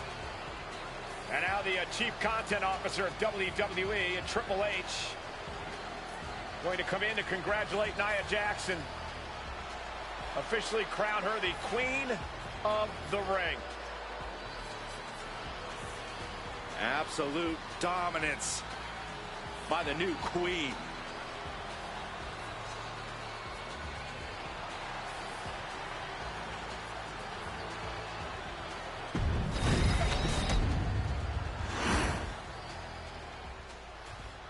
I'm sure you will agree with your wise man. Many WWE superstars say they will do whatever it takes in order to achieve success. Quite often, it's a bunch of BS. But if you're lucky, you may run into someone who is willing to look out for the group. Someone willing to make sacrifices. And for this family, there was no one better than Rikishi. After the Head Shrinkers run in WWE came to an end, Rikishi, then known as Fatu, would go on a journey of self-discovery. This journey would lead to him taking on the name Rikishi, a subtle nod to his cousin Yokozuna, as well as an opportunity to start fresh with a global audience. Well, my dad, when he became the Rikishi character, when you think about Samoan wrestlers, right, or mean, or aggressive, he made it like his own flavor, right? He had the blonde hair, still carried the aggressiveness, but I think he just wanted to add like a little flavor to it. But it became even more popular to our culture. Rikishi blitzed WWE from the jump, devastating opponents with new tricks and winning people over with his fat-ass dance moves. That Rikishi is fat, all right. P-H-A-T. And with this wave of newfound momentum came even more success, with Rikishi capturing the WWE Intercontinental Championship and displaying incredible athleticism in iconic moments like when he dove off the top of the steel cage. The year 2000 belonged to Rikishi. But little did anyone know, Rikishi held a dark secret regarding a decision he'd made not for his own benefit, but for the benefit of the family. It was at the 1999 Survivor Series that Stone Cold Steve Austin was hit by a car in the arena parking lot, forcing him from the main event later that night for the WWE Championship. For nearly a year, all of WWE was consumed with figuring out who was driving that damn car and why Austin was targeted in the first place. The verdict came in. The car was driven by Rikishi. Rikishi would stand strong. Stone Cold Steve Austin. I didn't do it for me. I did it for The Rock. What? Rikishi would lay out a years-long gripe that WWE preferred Steve Austin to The Rock, and so Rikishi had made sure that The Rock's only competition had been removed from the picture. Rikishi sacrificed his own popularity to reach this goal.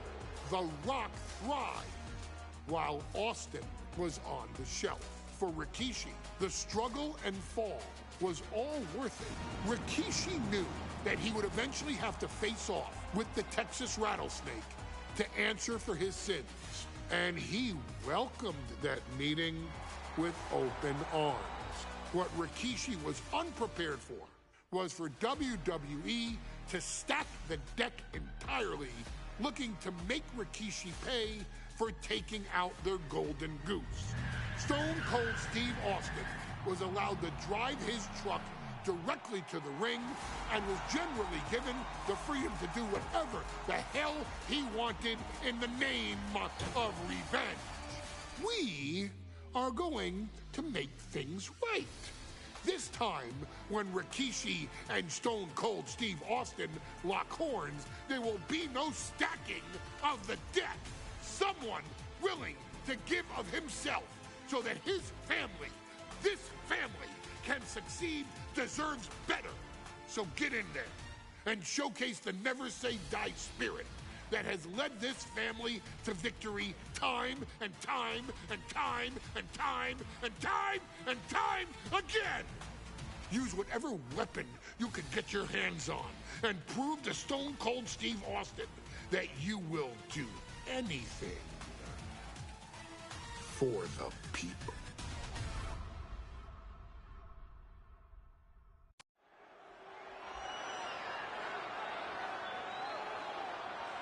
Is it legal to not show up?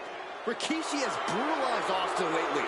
Austin will be here, Byron. I just refuse to think anything else. The following contest is scheduled for one fall and is a no-holds-barred match.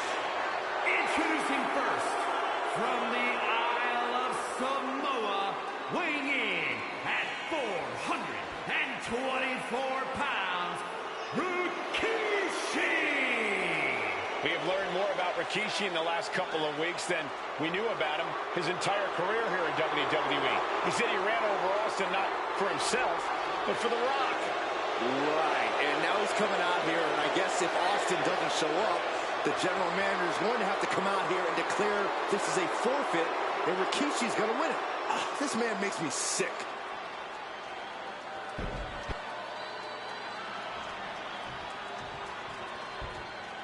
Is he here? Well, there's the Rattlesnakes music.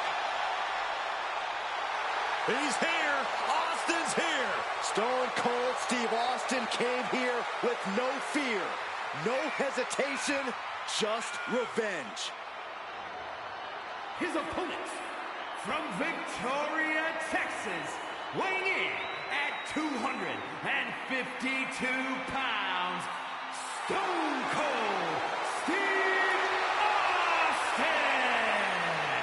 Austin fought for his life to make it back here, to make Rikishi pay. Now there is no way Rikishi can escape the Texas Rattlesnake. It's been almost a year since Austin competed in the ring. Austin is a man possessed. Rikishi feels good about running over Austin and said he'd do it again. That man is sick. Well, Rikishi made two mistakes. One, trying to end Austin's life. And two, not being man enough to finish the job. Austin's going to absolutely tee off on Rikishi. This one is going to get ugly in a hurry.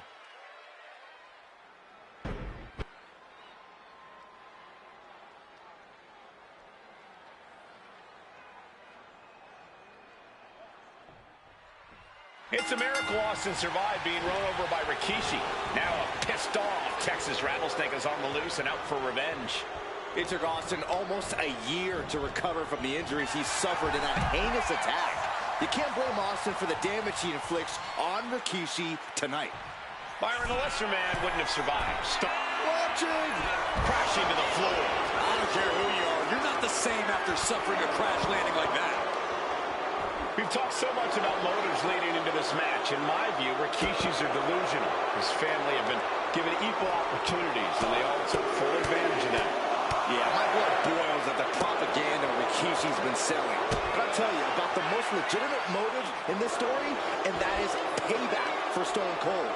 Austin nearly had his life taken from him, and there is no greater reason to stomp the tar out of somebody than that. Now Rikishi has the firm upper hand. Rikishi with an onslaught here against Austin. Dare I say, Stone Cold could be in trouble. Lethal combination. You can't get caught in a hailstorm like that if you want to win. Stone Cold reverses. Opportunity now for Austin to capture some momentum. Austin trying to bring the fight back in this one. And Byron, I just cannot see any legitimate reason to run over Stone Cold like Rikishi did last Survivor Series. I mean, Austin does ruffle the feathers of a lot of people, Michael, but I don't think any of his rivals would go to the disgusting lengths that Rikishi has gone to.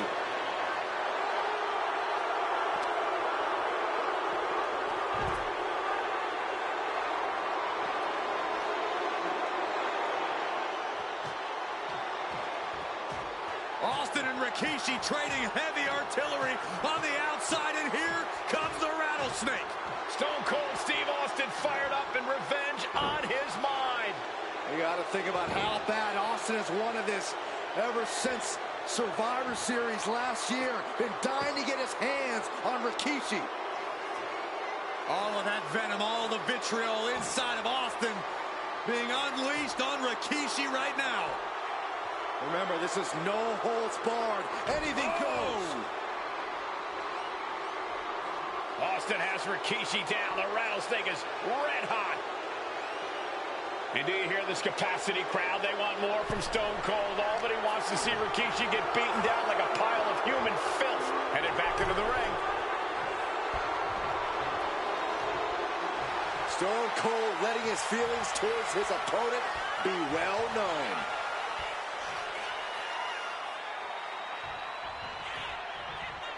And Rikishi channeling his energy here. He might just be stalling for time here. Okay, he should really focus on the match now. We get the point. Will he get on with it already? This is a fight. He's headed out to the ringside area. Ow! Dropped him with a big shoulder tackle. And we know how despicable Rikishi has been. But to throw vinegar on the rattlesnake's nest, Rikishi goes and destroys Austin's truck with a sledgehammer. Well, hell hath no fury like a man who has his car tampered with. It's just extra motivation for every fist Austin lands in this fight. He's looking to take things to the outside now. Determination in his eyes, and now a kendo stick in his hands. Reigns down an elbow retaliation. Nasty shot to his ribs. Boom!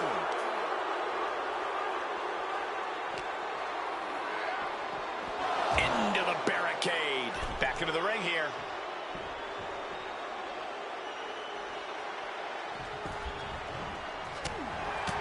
And Rikishi lately has been calling himself a visionary, a pioneer. All a bunch of garbage, if you ask me. Well, those aren't self-imposed labels, Cole. Those labels are coming from the family, coming from a group of wrestling legends who are proud of Rikishi for standing up and making a change in this business. I have a few labels for Rikishi. Coward, liar, embarrassment. Those fit him well. This conflict is beyond disturbing. Corey, what's going through Rikishi's mind when it comes to defeating Stone Cold? Rikishi has to be prepared to endure an emotional storm like he's never felt before. The big man must recover from that and use his weight to immobilize the rattlesnake, because we know Austin will not stay down. Oh! There's been a lot of vitriol coming from fans towards Rikishi these past few weeks, and this Albany crowd is continuing that pattern of disdain. You think Rikishi cares about the fans, though? No, not at all. He truly believes he's done something for his family, for his people. His family's respect is the only respect he's desperate for. And he comes in under the ropes now. Things now not going well for Rikishi. Austin not looking like roadkill now. He sure as hell doesn't.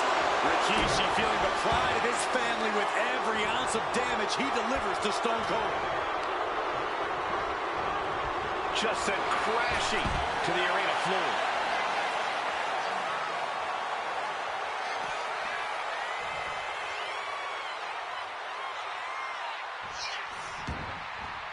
Heading to the outside now. Ooh! Scary mindset for the rattlesnake. Austin has scattered pictures of Rikishi all over his home. Said that every time he looks at Rikishi, he's looking at a dead man. Yeah, Rikishi taking that as an empty threat, thinking that Austin isn't the man he claims to be. But trust me, when Stone Cold said... This could be it. Austin with the cover. And a kick out right away. And I'm just as shocked as everyone else, Cole, his opponent included. Set him up with a Brazilian sweep. Nicely done. Stone Cold Steve Austin. He might have him here. Is this it? Shoulder shoots up before two. Refusing to give up even an inch of ground as this match continues. Ooh. Ooh. Able to slip out of that one.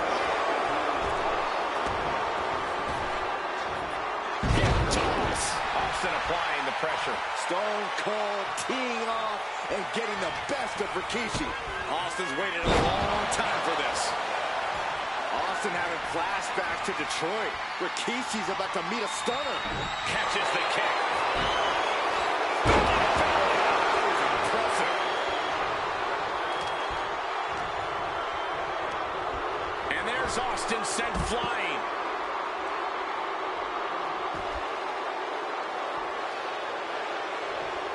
And now he gets back into the ring.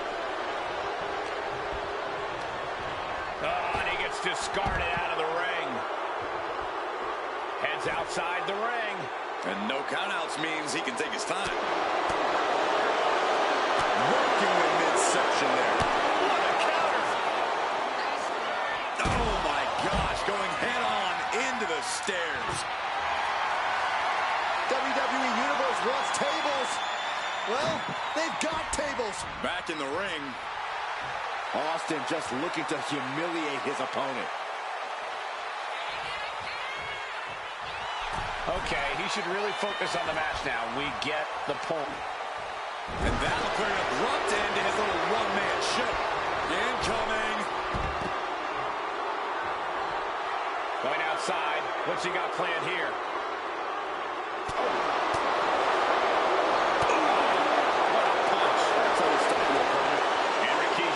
Enjoying how he's worn down the rattlesnake throughout this match.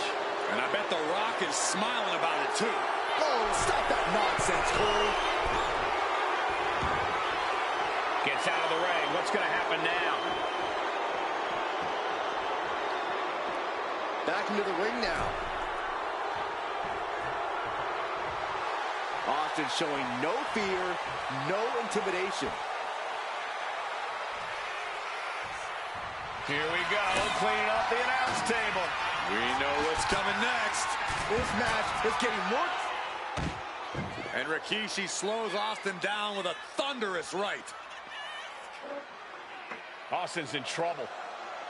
And now steel chair. Oh, and Austin, he just averted disaster there. And now Austin gonna deliver the punishment with the steel chair.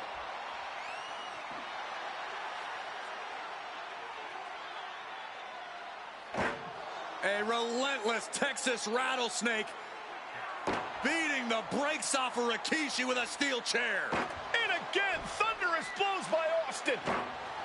Down goes Rikishi. Austin beating the hell out of him. I know Austin has good reason to be doing all this, but he could be taking it too far at this point. I don't think the rattlesnake has taken it far enough, Corey. Austin wants to put Rikishi's life in danger, just like Rikishi did to him. Hard shot right into the post. And he gets set back into the ring.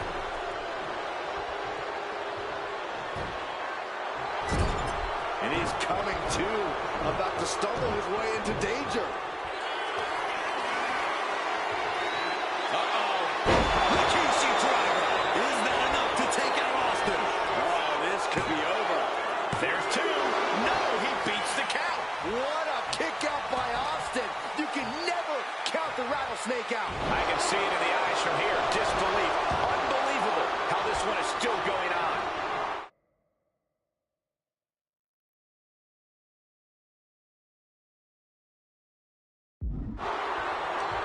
And he has an answer. Oh, roll up here. And he kicks out of the pin at one. It's hard to believe, but it looks like he still has some gas left in the tank. Legs caught. I dropped the leg into him. Belly to belly. Impressive. Stone Cold in some serious trouble. No one holding Rikishi's family down now, taking out all those years of frustration on Austin here. Rikishi looking to finish the job from 10 months ago. Scooped up. Here it comes. Rikishi. Driver. Rikishi got all of it. Makes a cover. What a kick out. I don't believe it. Unbelievable tenacity on display from Stone Cold. Austin simply... Oh, soon we could be seeing a submission here. Targeting the shoulder with the claw. He is struggling. He lets go of the hold, but I don't see any reason for it. No telling what's going on in his mind right now, Michael. Now Rikishi has the firm upper hand. Not a unfamiliar situation for Austin. Austin is going to look to press on the advantage. Austin trying to bring the fight back in this one. Assaulting the knee with purpose. He's leaving the ring now. No countouts to worry about. And you know he picked the shovel because he was looking to send a message. He averts the offense. Austin dodges that one. A chain of reversals here. Every motion getting cut off.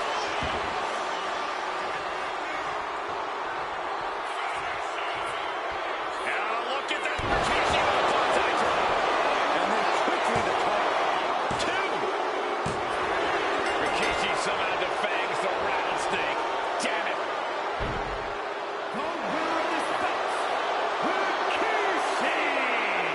This is not what many of us expected to see. We wanted to see retribution, but Rikishi was too much of a monster for Stone Cold tonight. The vitriol that consumed Rikishi powered him to finish the job and leave a battered Austin in his rear-view mirror.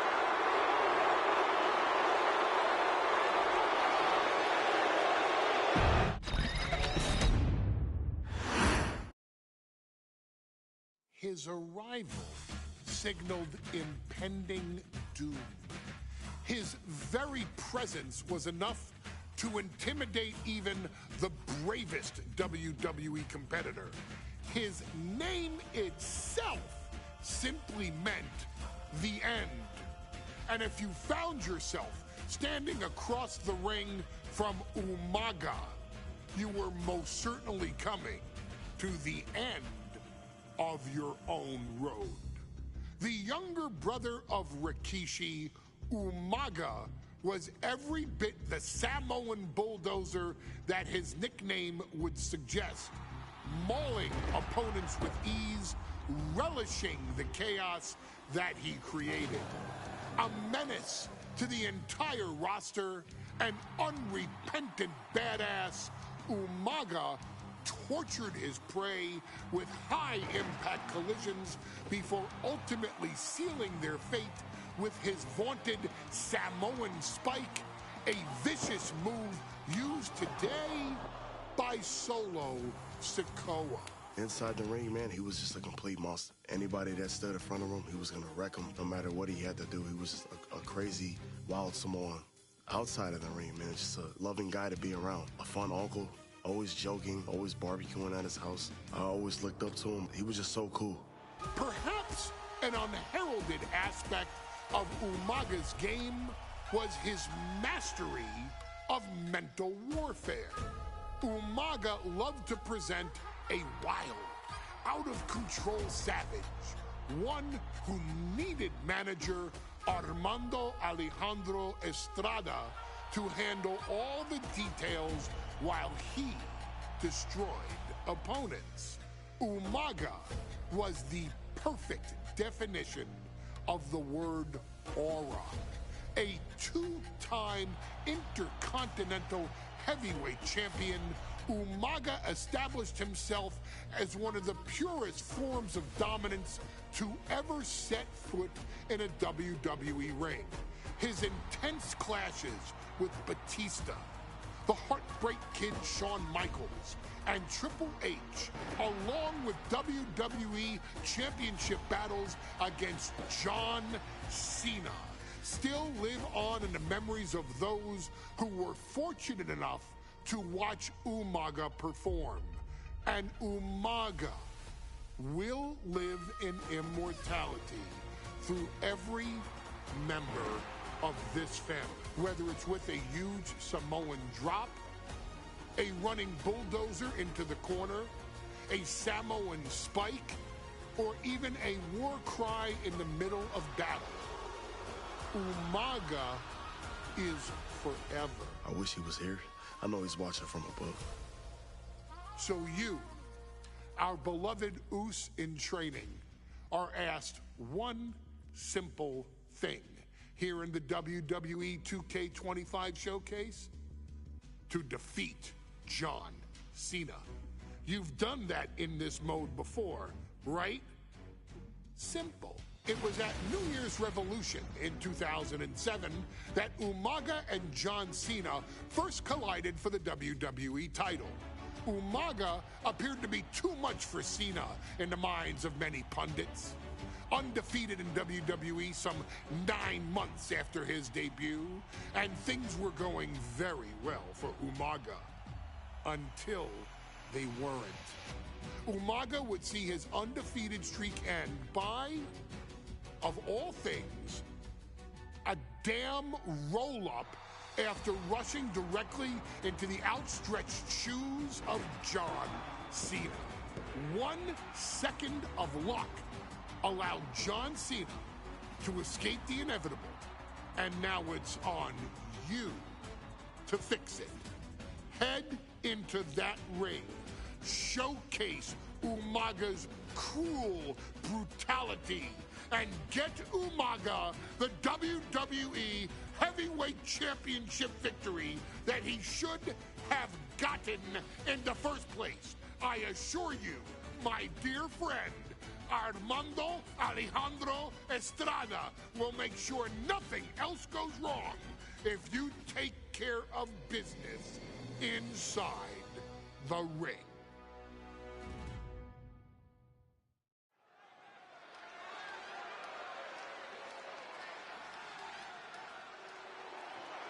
Well, ladies and gentlemen, here he is. He could be the next WWE champion, the near 400-pound Umaga.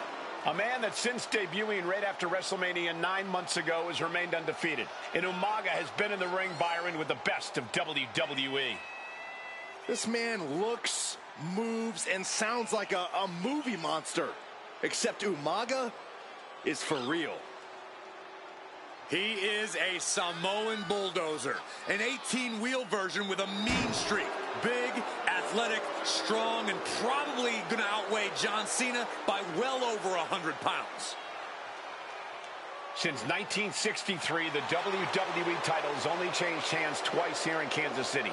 That's twice in the last 47 years. But Umaga is a scary human being, and he can easily change that trend right here tonight.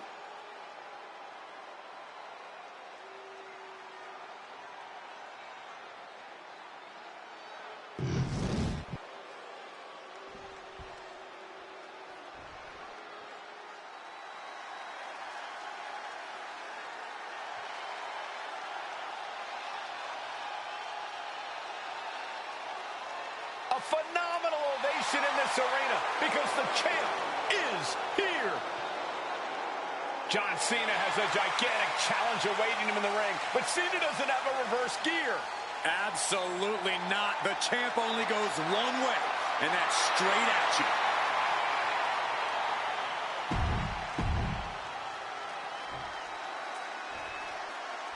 The following contest is scheduled for one fall, and it is for the WWE Championship.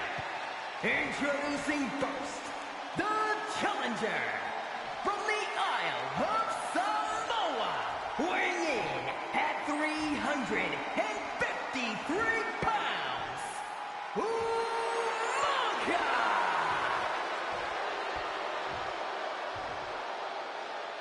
And from West Newbury, Massachusetts, weighing in at 248 pounds, he is the WWE Champion, John Cena!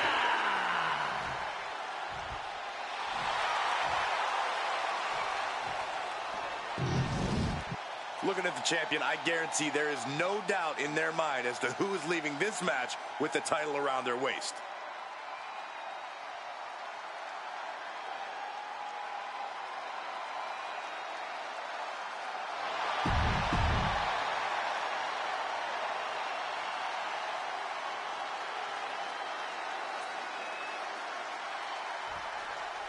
Here we go with the WWE Championship on the line. John Cena versus the Samoan Bulldozer Umaga. Big fight feel here in this building. The undefeated Umaga has set his sights on Cena, and there's nothing left standing in his way. Umaga doesn't just want to beat John Cena. He wants to obliterate him like he has all his other opponents. But this is John Cena we're talking about. If anyone can stand up to Umaga's brutality and power, it's him. Cena's going to fight to defend his title with everything he's got. Such a unique situation for the champion John Cena tonight. This could be the first time in Cena's career that he comes in as an underdog champion. And that's a credit to the challenger. Anybody would be an underdog against a man that's undefeated. Umaga simply looks unbeatable. But John will fight you as long as he's breathing. That's the Cena style. Ooh! Shows great wherewithal there. Belly to belly. And that cuts Cena right off. And now thrown back into the ring.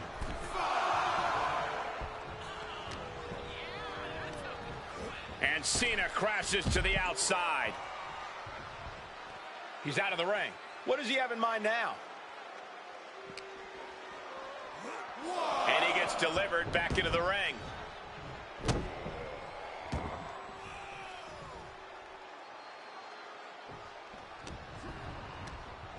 Over the top and lands awkwardly outside. Exiting the ring, taking the action outside. Sent into the stairs. That'll stop anybody. And you just see Cena's legs bent awkwardly off the steel steps. Umaga really pinpointed a target with that attack. I don't know if it was strategic on the part of Umaga or just a result of his rampage, but either way, taking out Cena's foundation is going to sway the power advantage into Umaga's favor now. Stamina is going to be a key factor in this match tonight. Can Cena weather Umaga's vicious attacks? Can Umaga keep up the offensive pressure as Cena drags this into deep waters? From way up. Diving double axe handle. Cena tonight attempting to do something no one else has been able to do. Be it HBK, Triple H, Kane, the list goes on and on. No one has been able to beat Umaga.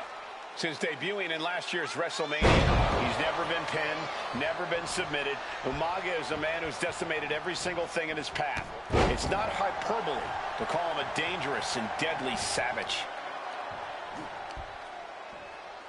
Oh, the shoulder claw. Look at this. Agony and pain. And Cena's starting to falter here. Umaga is simply overpowering John Cena right now. Agonizing.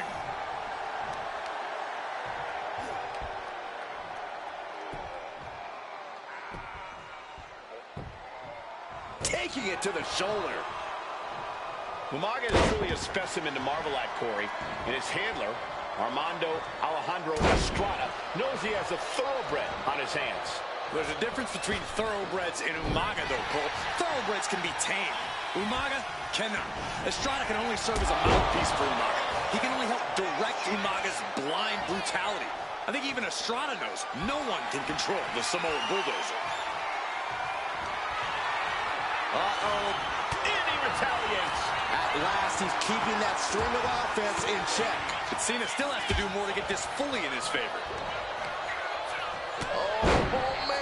And Umaga is in control. Cena has no response for Umaga's savage and brutal offense. A rare position for Cena in this fight. We can't often say that John's overpowered. Batten down the hatches. These two are loaded. Umaga with a reversal. So much pride, so much resiliency on display. Some good offense from Cena there, but it's going to be hard for John to have any lasting effect on such a huge man. Two fighters putting their haymakers on autopilot right now. This is a war of attrition with neither superstar wanting to be the one who surrenders.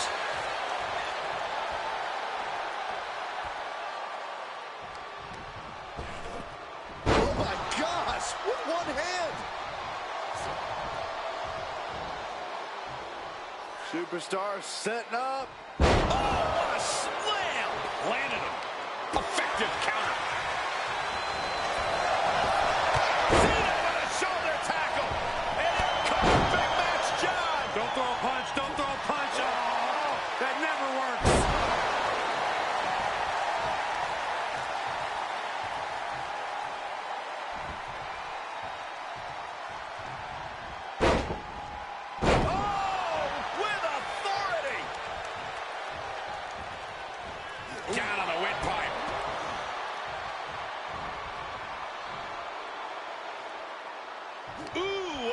damaging blow.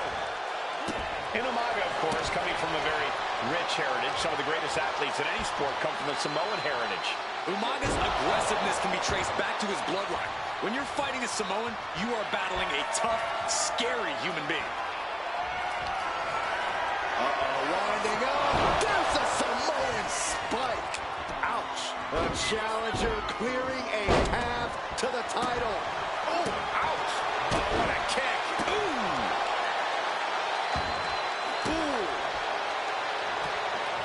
Catches the kick. Into a dragon screw leg whip. Super kick. Gosh. Cena now taking the brunt of the attack. Umaga is determined right now. Placed him in the corner here. And Cena flattened in the corner. Umaga's just overpowering him. Look at the strength. Into the corner, just setting Cena up. You have to start to ask yourself, is the end of John Cena near? I think so. Look out! What a headbutt. No one has been able to stop Umaga. No one. You are seeing why Umaga is undefeated. Why no one has been able to stop the Samoan bulldozer. Here comes Umaga, and Cena catches him with a boot. John Cena from behind, rolls him up, shoulders down, and a kick out by Umaga. And Cena immediately back into the clutches of Umaga. I'm not sure what else Cena can do here. I'm not sure John Cena knows how to stop Umaga. And Corey, you know there's no force equal to being on the receiving end of a headbutt from Umaga. It's in Umaga's DNA. Double leg takedown. Gonna stack them up here. Shoulders pinned. Here's the pin. Title could be decided. He just might regret this decision.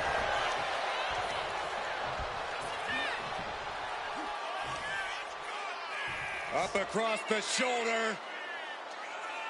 Samoan driver. Brutal attack from Umaga. He smells Cena's blood in the water.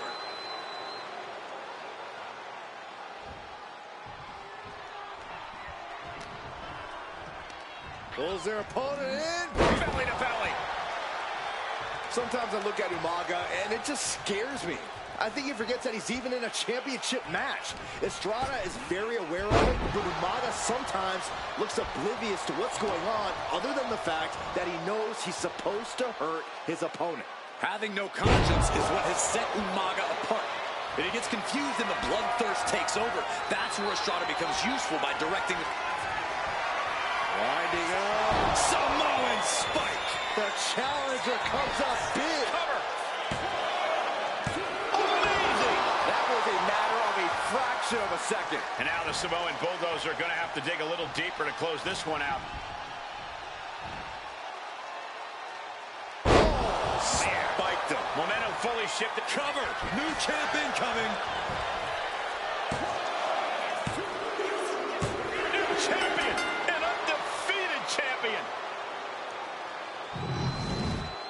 Here is your winner, and the new WWE Champion, Umaga! This proves it. Truly no one can withstand Umaga. The Samoan bulldozer has wrecked his way straight to the WWE.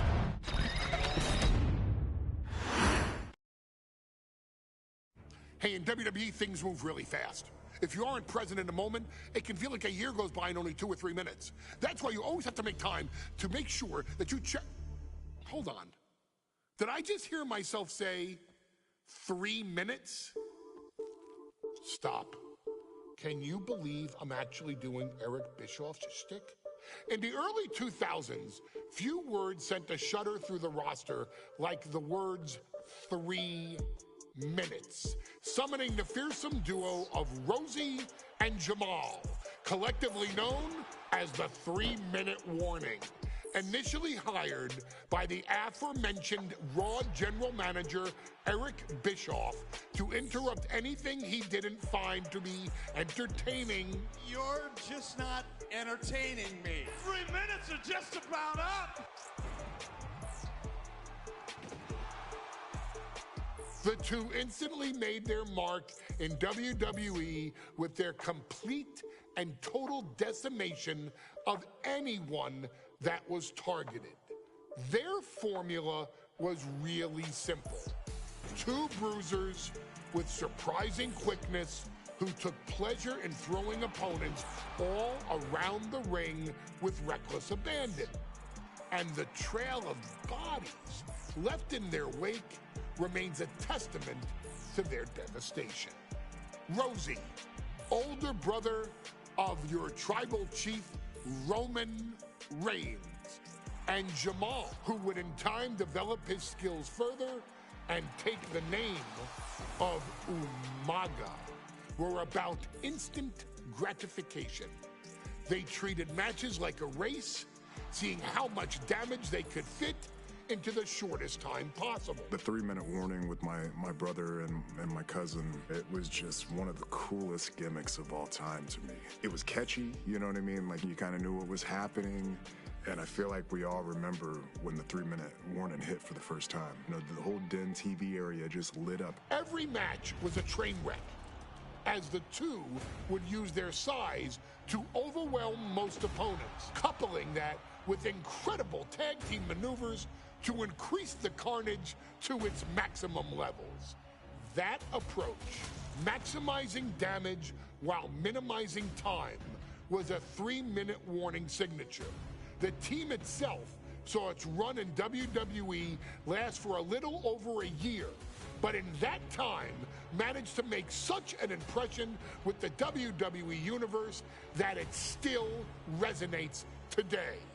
They are proof of the impact anyone can make if they capitalize on their opportunities, as 3-minute warning did every single time. It was a short-lived gimmick, but it was a really cool gimmick, and I just think it shows the versatility of, hey, if you need us to go out there and tell you a Broadway story, I'll cover 2 hours if you like.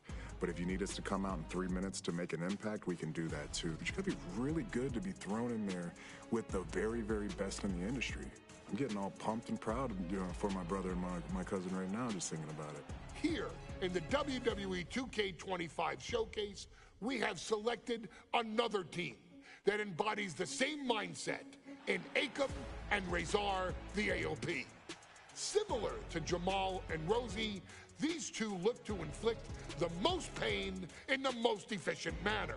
Like 3-minute warning, AOP happily dispatches when summoned. Like 3-minute warning, AOP features two Goliaths who will hurl your body from pillar to post before finally bringing it all to a most painful conclusion. It's up to you in this Extreme Rules contest to beat the AOP to the punch and showcase the Wrecking Crew approach that made 3-minute warning the premier bruiser squad in all of WWE. And don't worry, we will give you more than 3 minutes to make that fact perfectly clear. As a matter of fact, take your time and enjoy dishing out the punishment.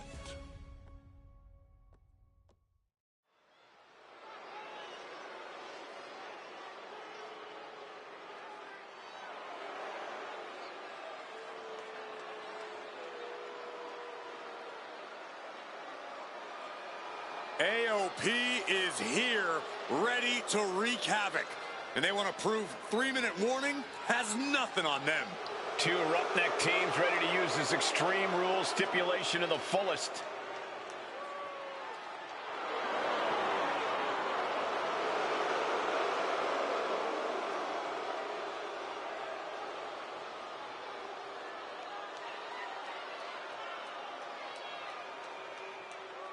The following contest is a tag team Extreme Rules.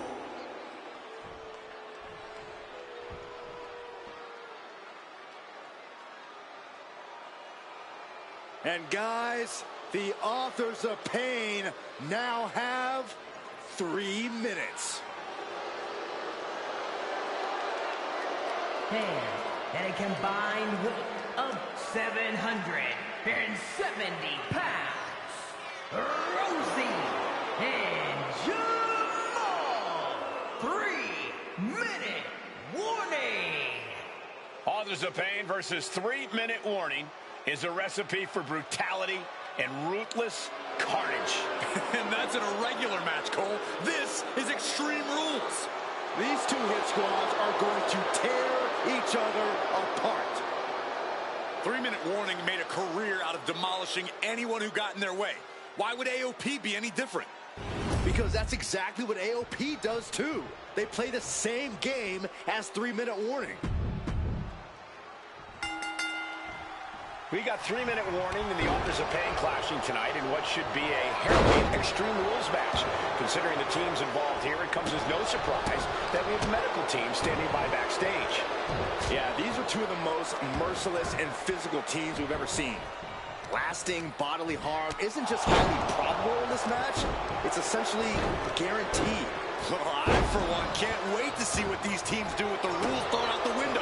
They're free to be as creative as they want in their pursuit of absolutely annihilating one another. Pay special attention to Rosie in this matchup. 6'5", 375 pounds. The man can run a 40-yard dash in 4.8 seconds.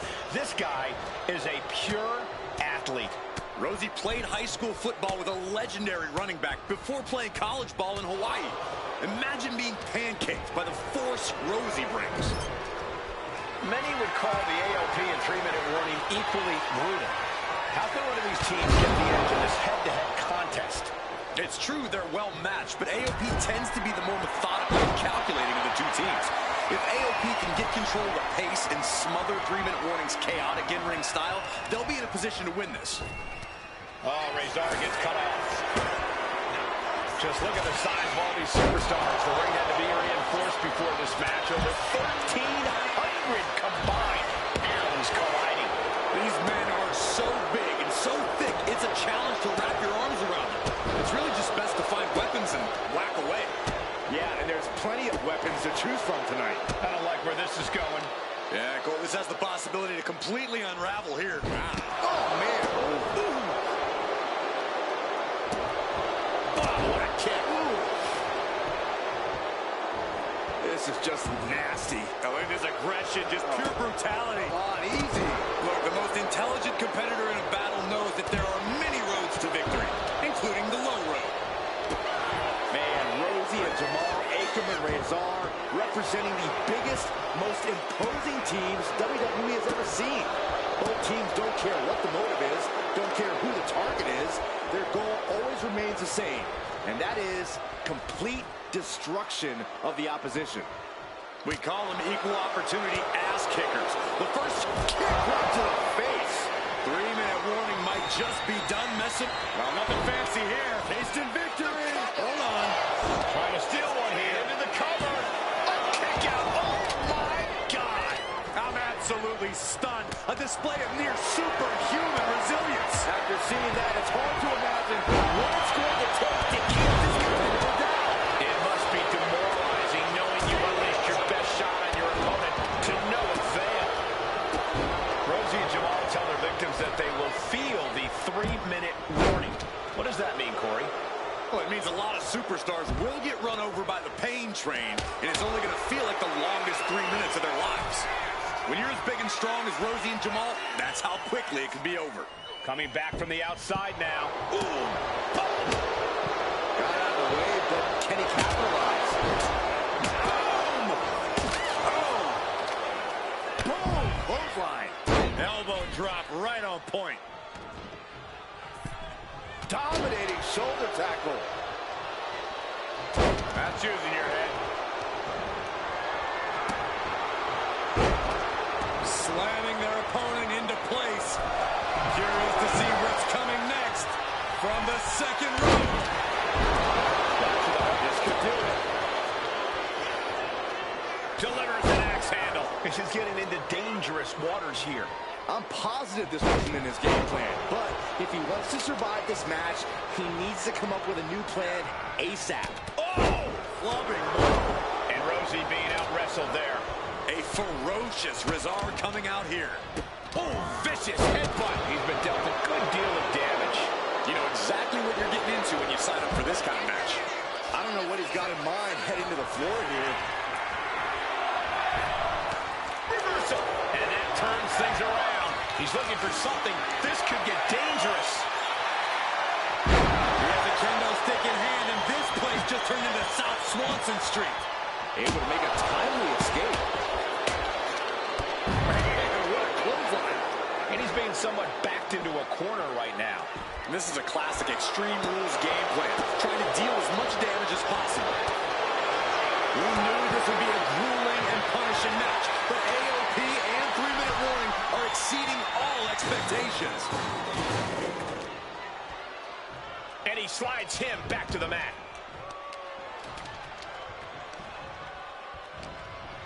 Oh, someone call a dentist. Rosie now on the offensive. Here we go,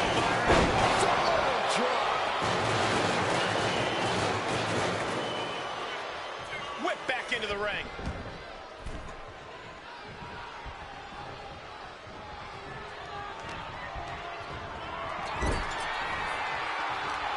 Up they go. With a Samoan driver. Jamal pings the shoulders down. That stops the count. What a save.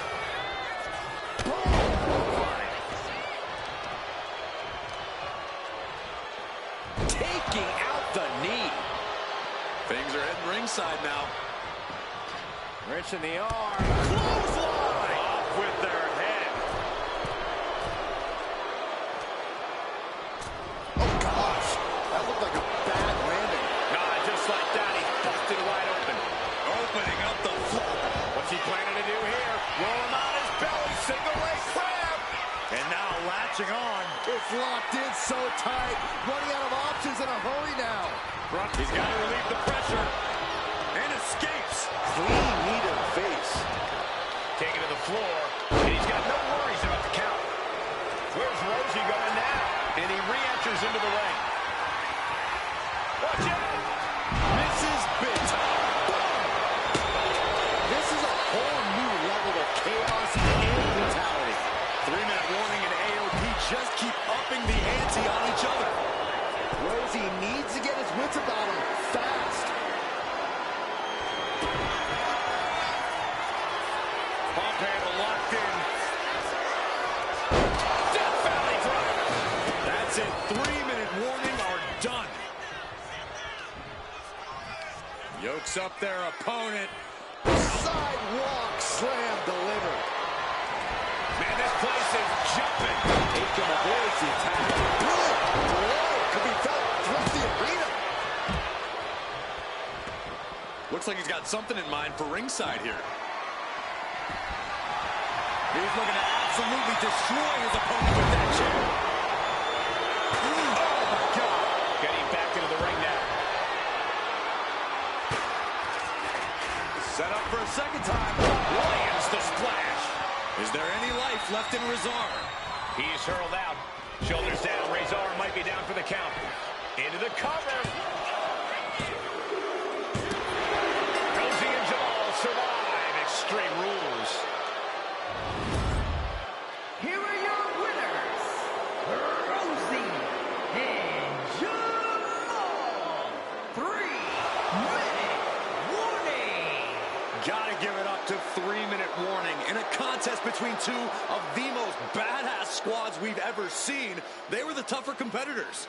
Yeah, but AOP certainly made 3-minute warning earn this win. Just think about all the carnage we witnessed here tonight.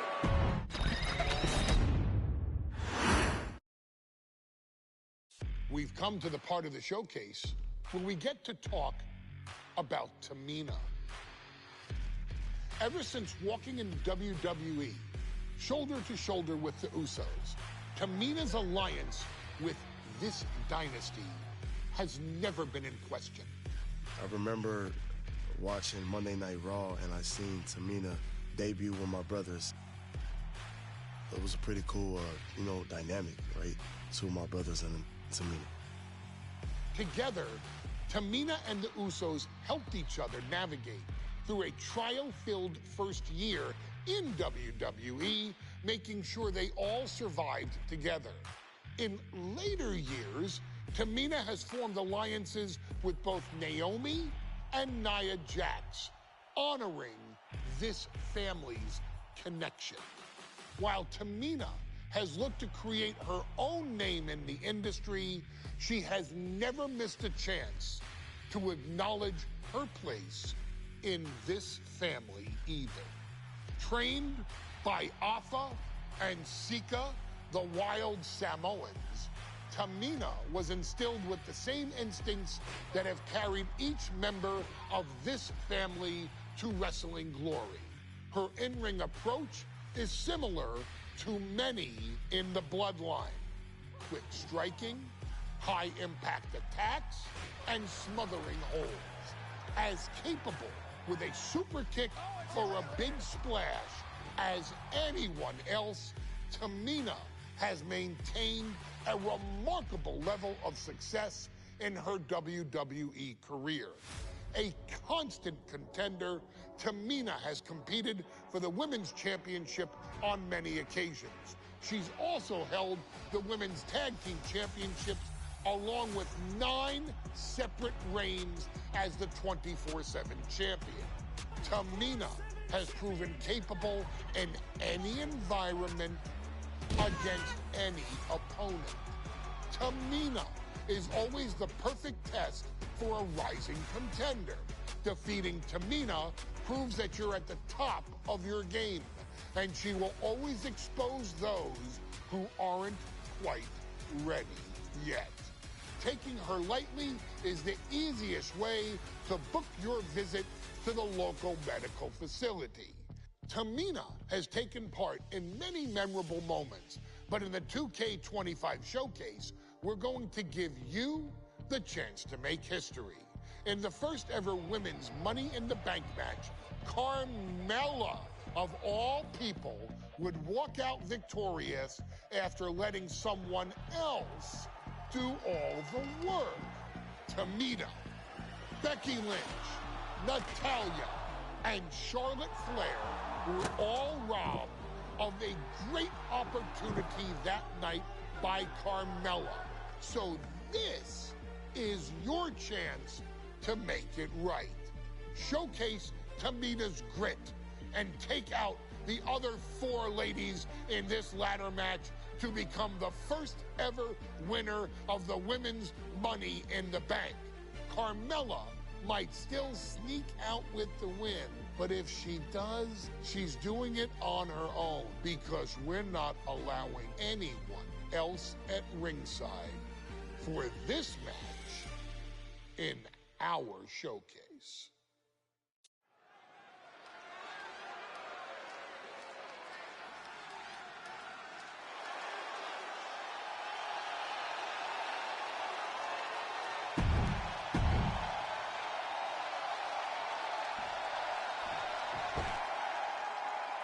And Byron, Becky Lynch with a very astute point.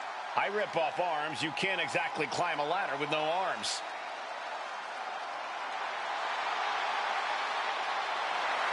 Next, from Dublin, Ireland, Becky Lynch.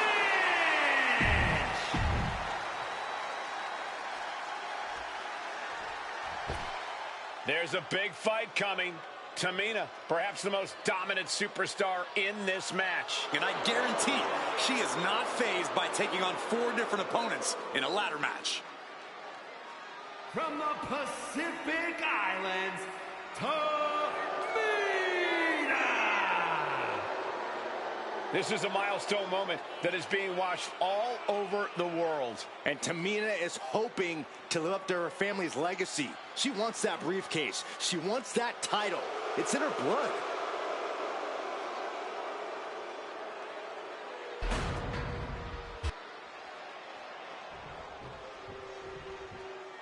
Mella is money, and she is as confident as ever.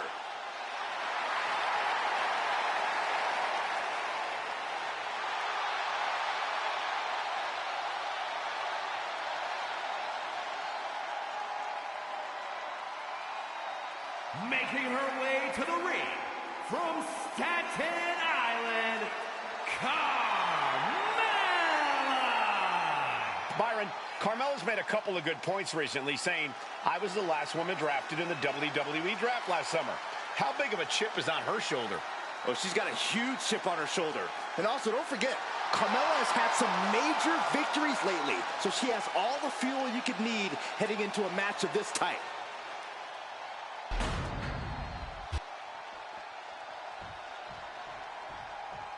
Natalya, another superstar who walks into this match thinking she has legacy on her side tonight.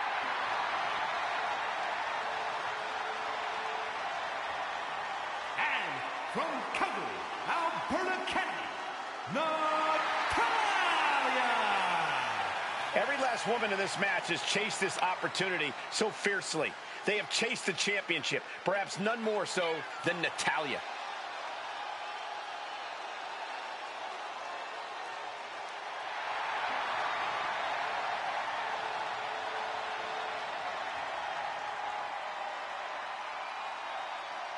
Winning Money in the Bank would certainly go a long way to helping Natalya prove she, too, is the best there is, the best there was, and the best there ever will be. Winning that briefcase is like taking the proverbial express lane to success. Charlotte, Becky Lynch, Tamina, Carmella, Natalya, all with a chance to make history. All with the opportunity to be called the first ever Miss Money in the Bank. The revolution that became Becky Lynch. And now back to Becky Lynch. Took a leap of faith and connected perfectly. This could be just what they needed.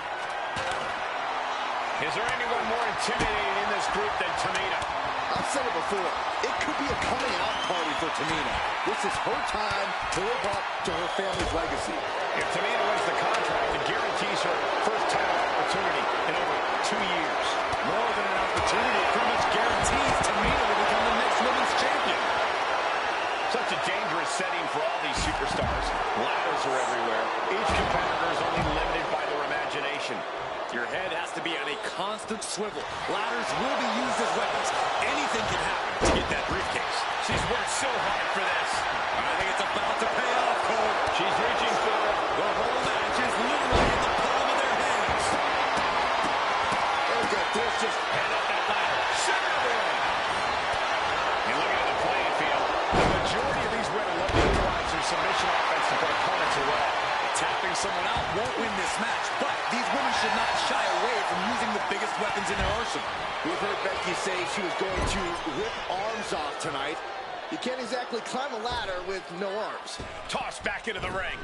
On the throat in the corner. She got put to the test there. And you have to admit, all that training Charlotte puts in paid dividends there. Suplex. Oh dear, this doesn't look good. That's a free fall.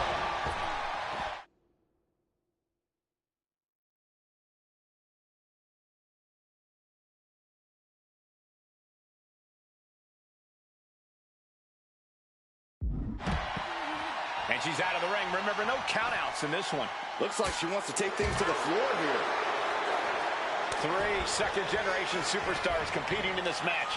Carmella, Charlotte, and Tamina. And Natalya, of course, a third-generation superstar. Women bred for these kind of moments. Any of these women will add a significant chapter to her legacy if she can become the first Miss Money in the Bank. Uh-oh. No! Oh, my goodness.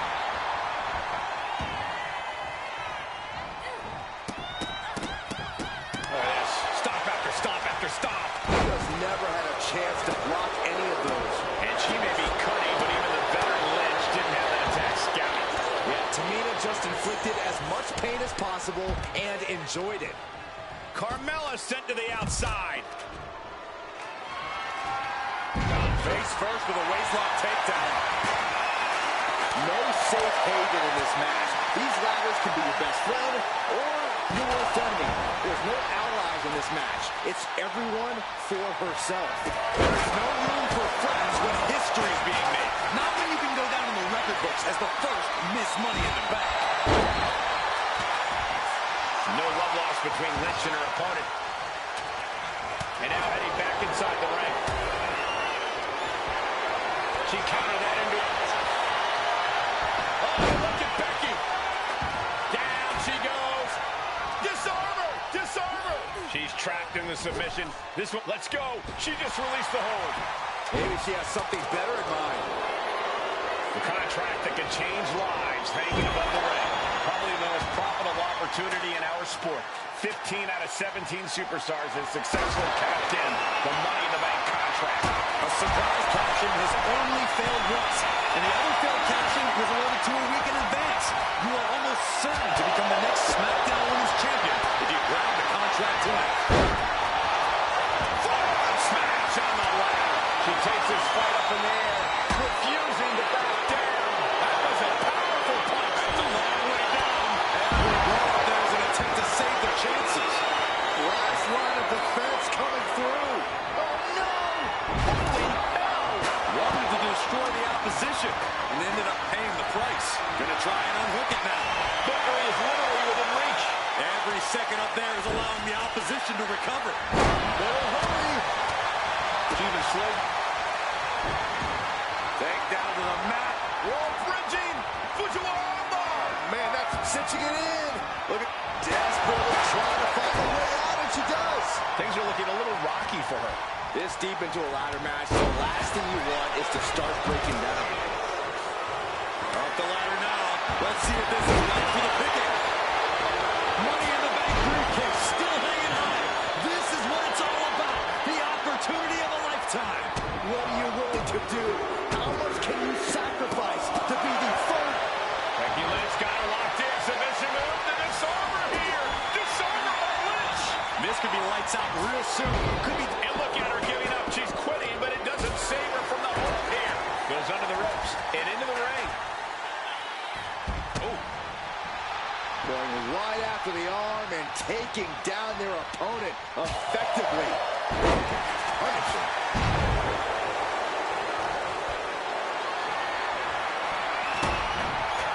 Timely reversal on Lynch.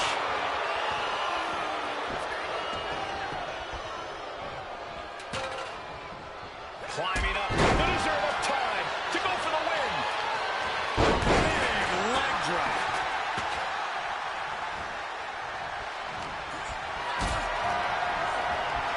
Powered them up. No. Here come the punches. Providing escape plan. Looking for more damage here. Release back suplex. Ouch. Launched right out of the ring. Nice. Look at the gash on the face of Tamina. Oh, God. Taking full advantage of the foreign object in play here. Back-to-back attacks. Tamina now is being sized up.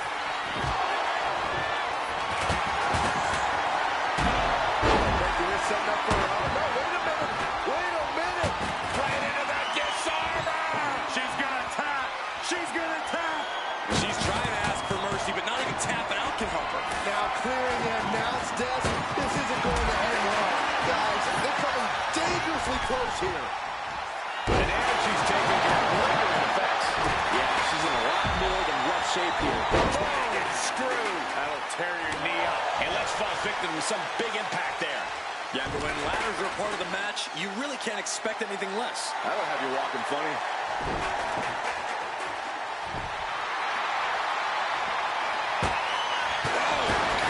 Right to the cranium. And that's some late match offense from Tamina. In the back of Tamina's mind, she has to be thinking about ending this. Got them off their feet here. Look at this. She's going for her destiny, guys. But she better hurry. She doesn't have much time. She's launched out of the ring. Man, what a hit. And Lynch suffers even more damage now. Becky really in danger here. History on the line. Guaranteed championship opportunity. Nothing but carnage happening in this one. 5 women fighting for their key to destiny. Willing to go through hell for it. She's got it in her hands. Can she end it here? Becky's reaching. Can she end up getting closer to reclaiming her championship? Battling up on the ladder. This is crazy. Taking this fight as high as it'll go. An act of pure desperation. Chin.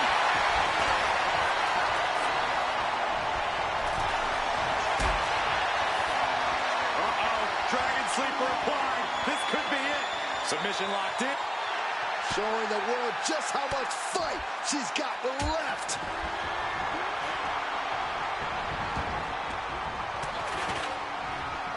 Nasty chop delivered by Charlotte. Natural selection. That is going to put Tamina out of the equation for a long time.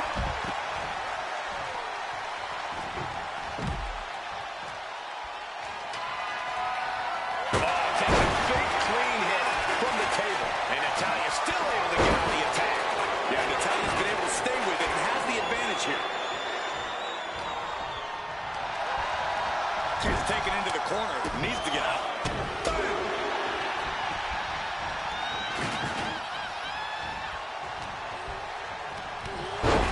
And now Tamina sent ringside. Headed to the outside. But for what reason? She's getting back into the ring, under the ropes. Oh, targeting the arm. This has got to hurt. Lynch. Suplex roll through into the armbar submission. Disarm her. She breaks the hold.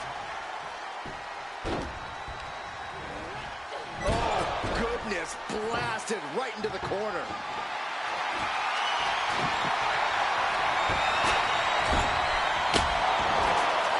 No doubt about it. This is just adding extreme insult to injury.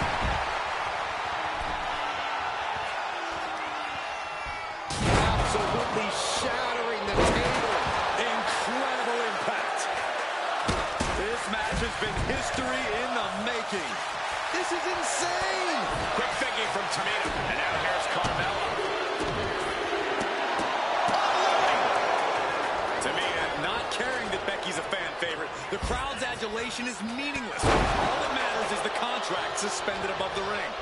Tamina's been showing so much dominance in this match. Oh, saw it coming and got an elbow for the drop. Oh! Takedown. Helicopter spin. This is ridiculous. This is insulting. This is entertaining. The boat, Natalya, doing what she does best. Sharpshooter applied. It's got to be a matter. Nice reversal by Charlotte Flair. Charlotte driving Tamina, and both tumble to the floor. Both women crashing down hard. The Queen, Charlotte Flair, the first to her feet, surveying the situation. Oh, my God, Tamina into the steps. Well, you are seeing a heightened level of aggression, heightened level of intensity from all these competitors because of the stakes involved. Guys, where's Charlotte going? Flair looking to up the ante now from the top. Oh, my goodness, taking out everybody. The Queen rising to the occasion. What you just saw is why we say Charlotte is genetically superior. And undeniable athleticism from the Queen. Can it pave her way to the top of the ladder? She'll take things into the ring.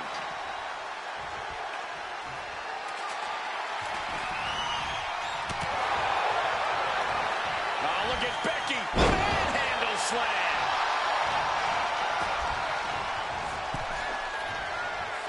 Carmella with a super kick. Carmella's eyes are growing wider now.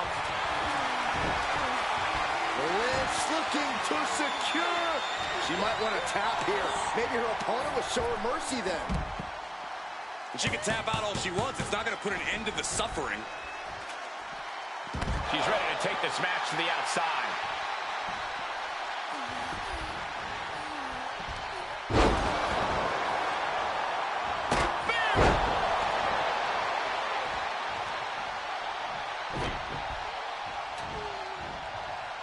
Sidewalk slam.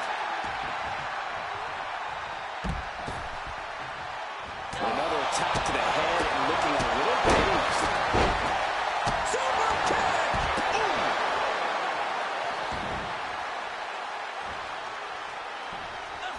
Loving blow. Chop block. Brilliant. Right to the back of the knee. Climbing up the turnbuckle here. She has her lined up. This might be the end here. From the top.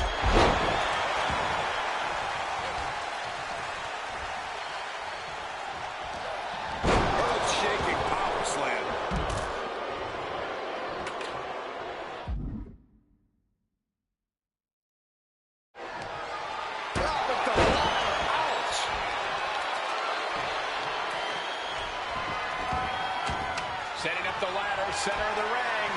Definitely the spot you want to put it.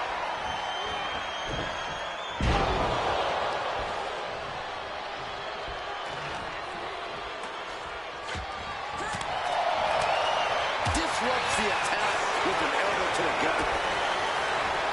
Now propped up in the corner. Putting her in a dangerous position. Looking for more damage here. Release back suplex. Ouch. Bang. Positioning top rope, heading up there. This is not going to be good. Could be catastrophic. Is in position. Gonna make the climb. And a stiff shot to her core there. Reaching for the prize. Looks like scaling the ladder was the easy part of the job. Unhooking the prize is the big challenge. Oh my gosh, what impact. Powerful contact by Tamina.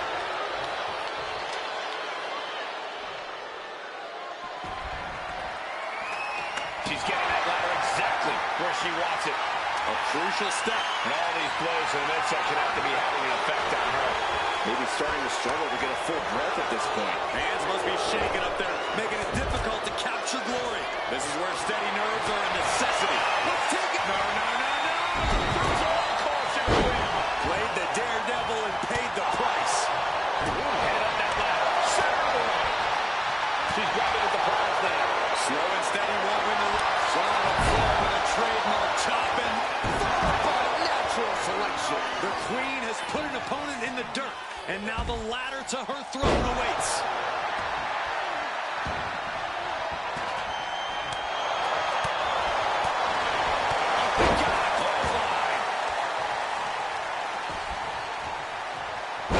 Picture-perfect leg snap from Charlotte.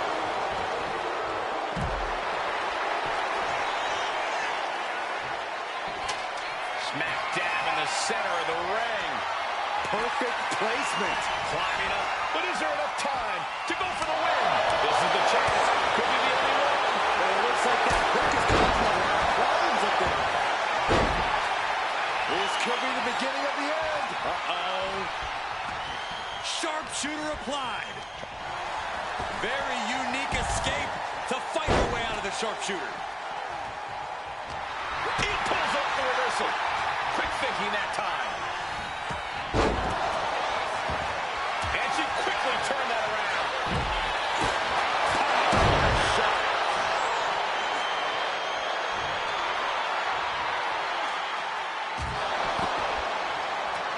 She set the ladder up dead center. Her eyes on the prize now. Charlotte has flight in mind. Ladders from way up. And then back to Charlotte. She's in place. Can she end this here? Heart has to be pumping right now. Needs to focus and pull it together. Trying to grab it. Might be a little overzealous going for it here. Too late to stop now, though. That's it. Tamina has the briefcase. Tamina is Miss Money in the Bank. The winner of the Money in the Bank contract and the first ever Miss Money in the Bank, Tamina!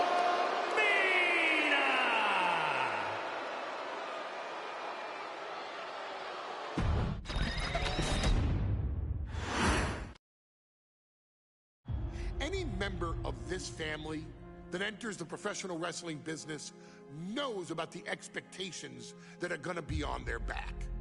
They know about the prestige that their very name carries. They know that those who came before them have accomplished so much. Bearing the weight of those legacies can prove to be way too much for almost. But that was never the case for Jimmy and Jey Uso. Jimmy and Jey Uso looked to be stars from the very start, constantly evolving their look, style, and offense as they progressed in their careers. Face paint and war dances would fade away, and the two would embrace the day one-ish mentality, looking to punish opponents and send them to the Uso Penitentiary. The Usos are 8-time WWE Tag Team Champions.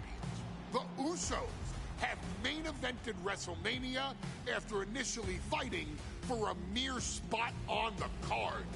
The Usos were the premier team of the 2010s. The Usos are the greatest team of all time. Jimmy and Jay are poetry in motion, each knowing what the other is looking to do next, each using every bit of savvy they gained growing up in professional wrestling to keep their edge. And sure, in recent years, it's been difficult between the two. Jimmy did cost Jay his match at SummerSlam against your tribal chief, Roman Reigns. After months of the anger building between the two, Jimmy and Jay ended up as the first two entrants in the 2024 Royal Rumble match, bringing things to a head. But even that moment wasn't enough to settle the issue, and so they would fight again at WrestleMania 40. Jey Uso truly became main event and found his inner yeet, even adding another tag team championship with Cody Rhodes as his partner. As your wise man eventually would suffer as well, Jimmy found himself betrayed by Solo Sikoa and unceremoniously dumped out of Solo's version of the Bloodline. When Jimmy and Jay are a tag team, they are pure art. They are the reason for the resurgence of tag team wrestling's popularity over the last 15 years. And perhaps, oh, perhaps, their grandest moment came during the 2017 Hell in a Cell, when they would lock horns with perhaps their greatest opposition ever, The New Day. From July to October of that year, the SmackDown Tag Team titles would change hands 4 times between the two teams, both looking for ultimate bragging rights. The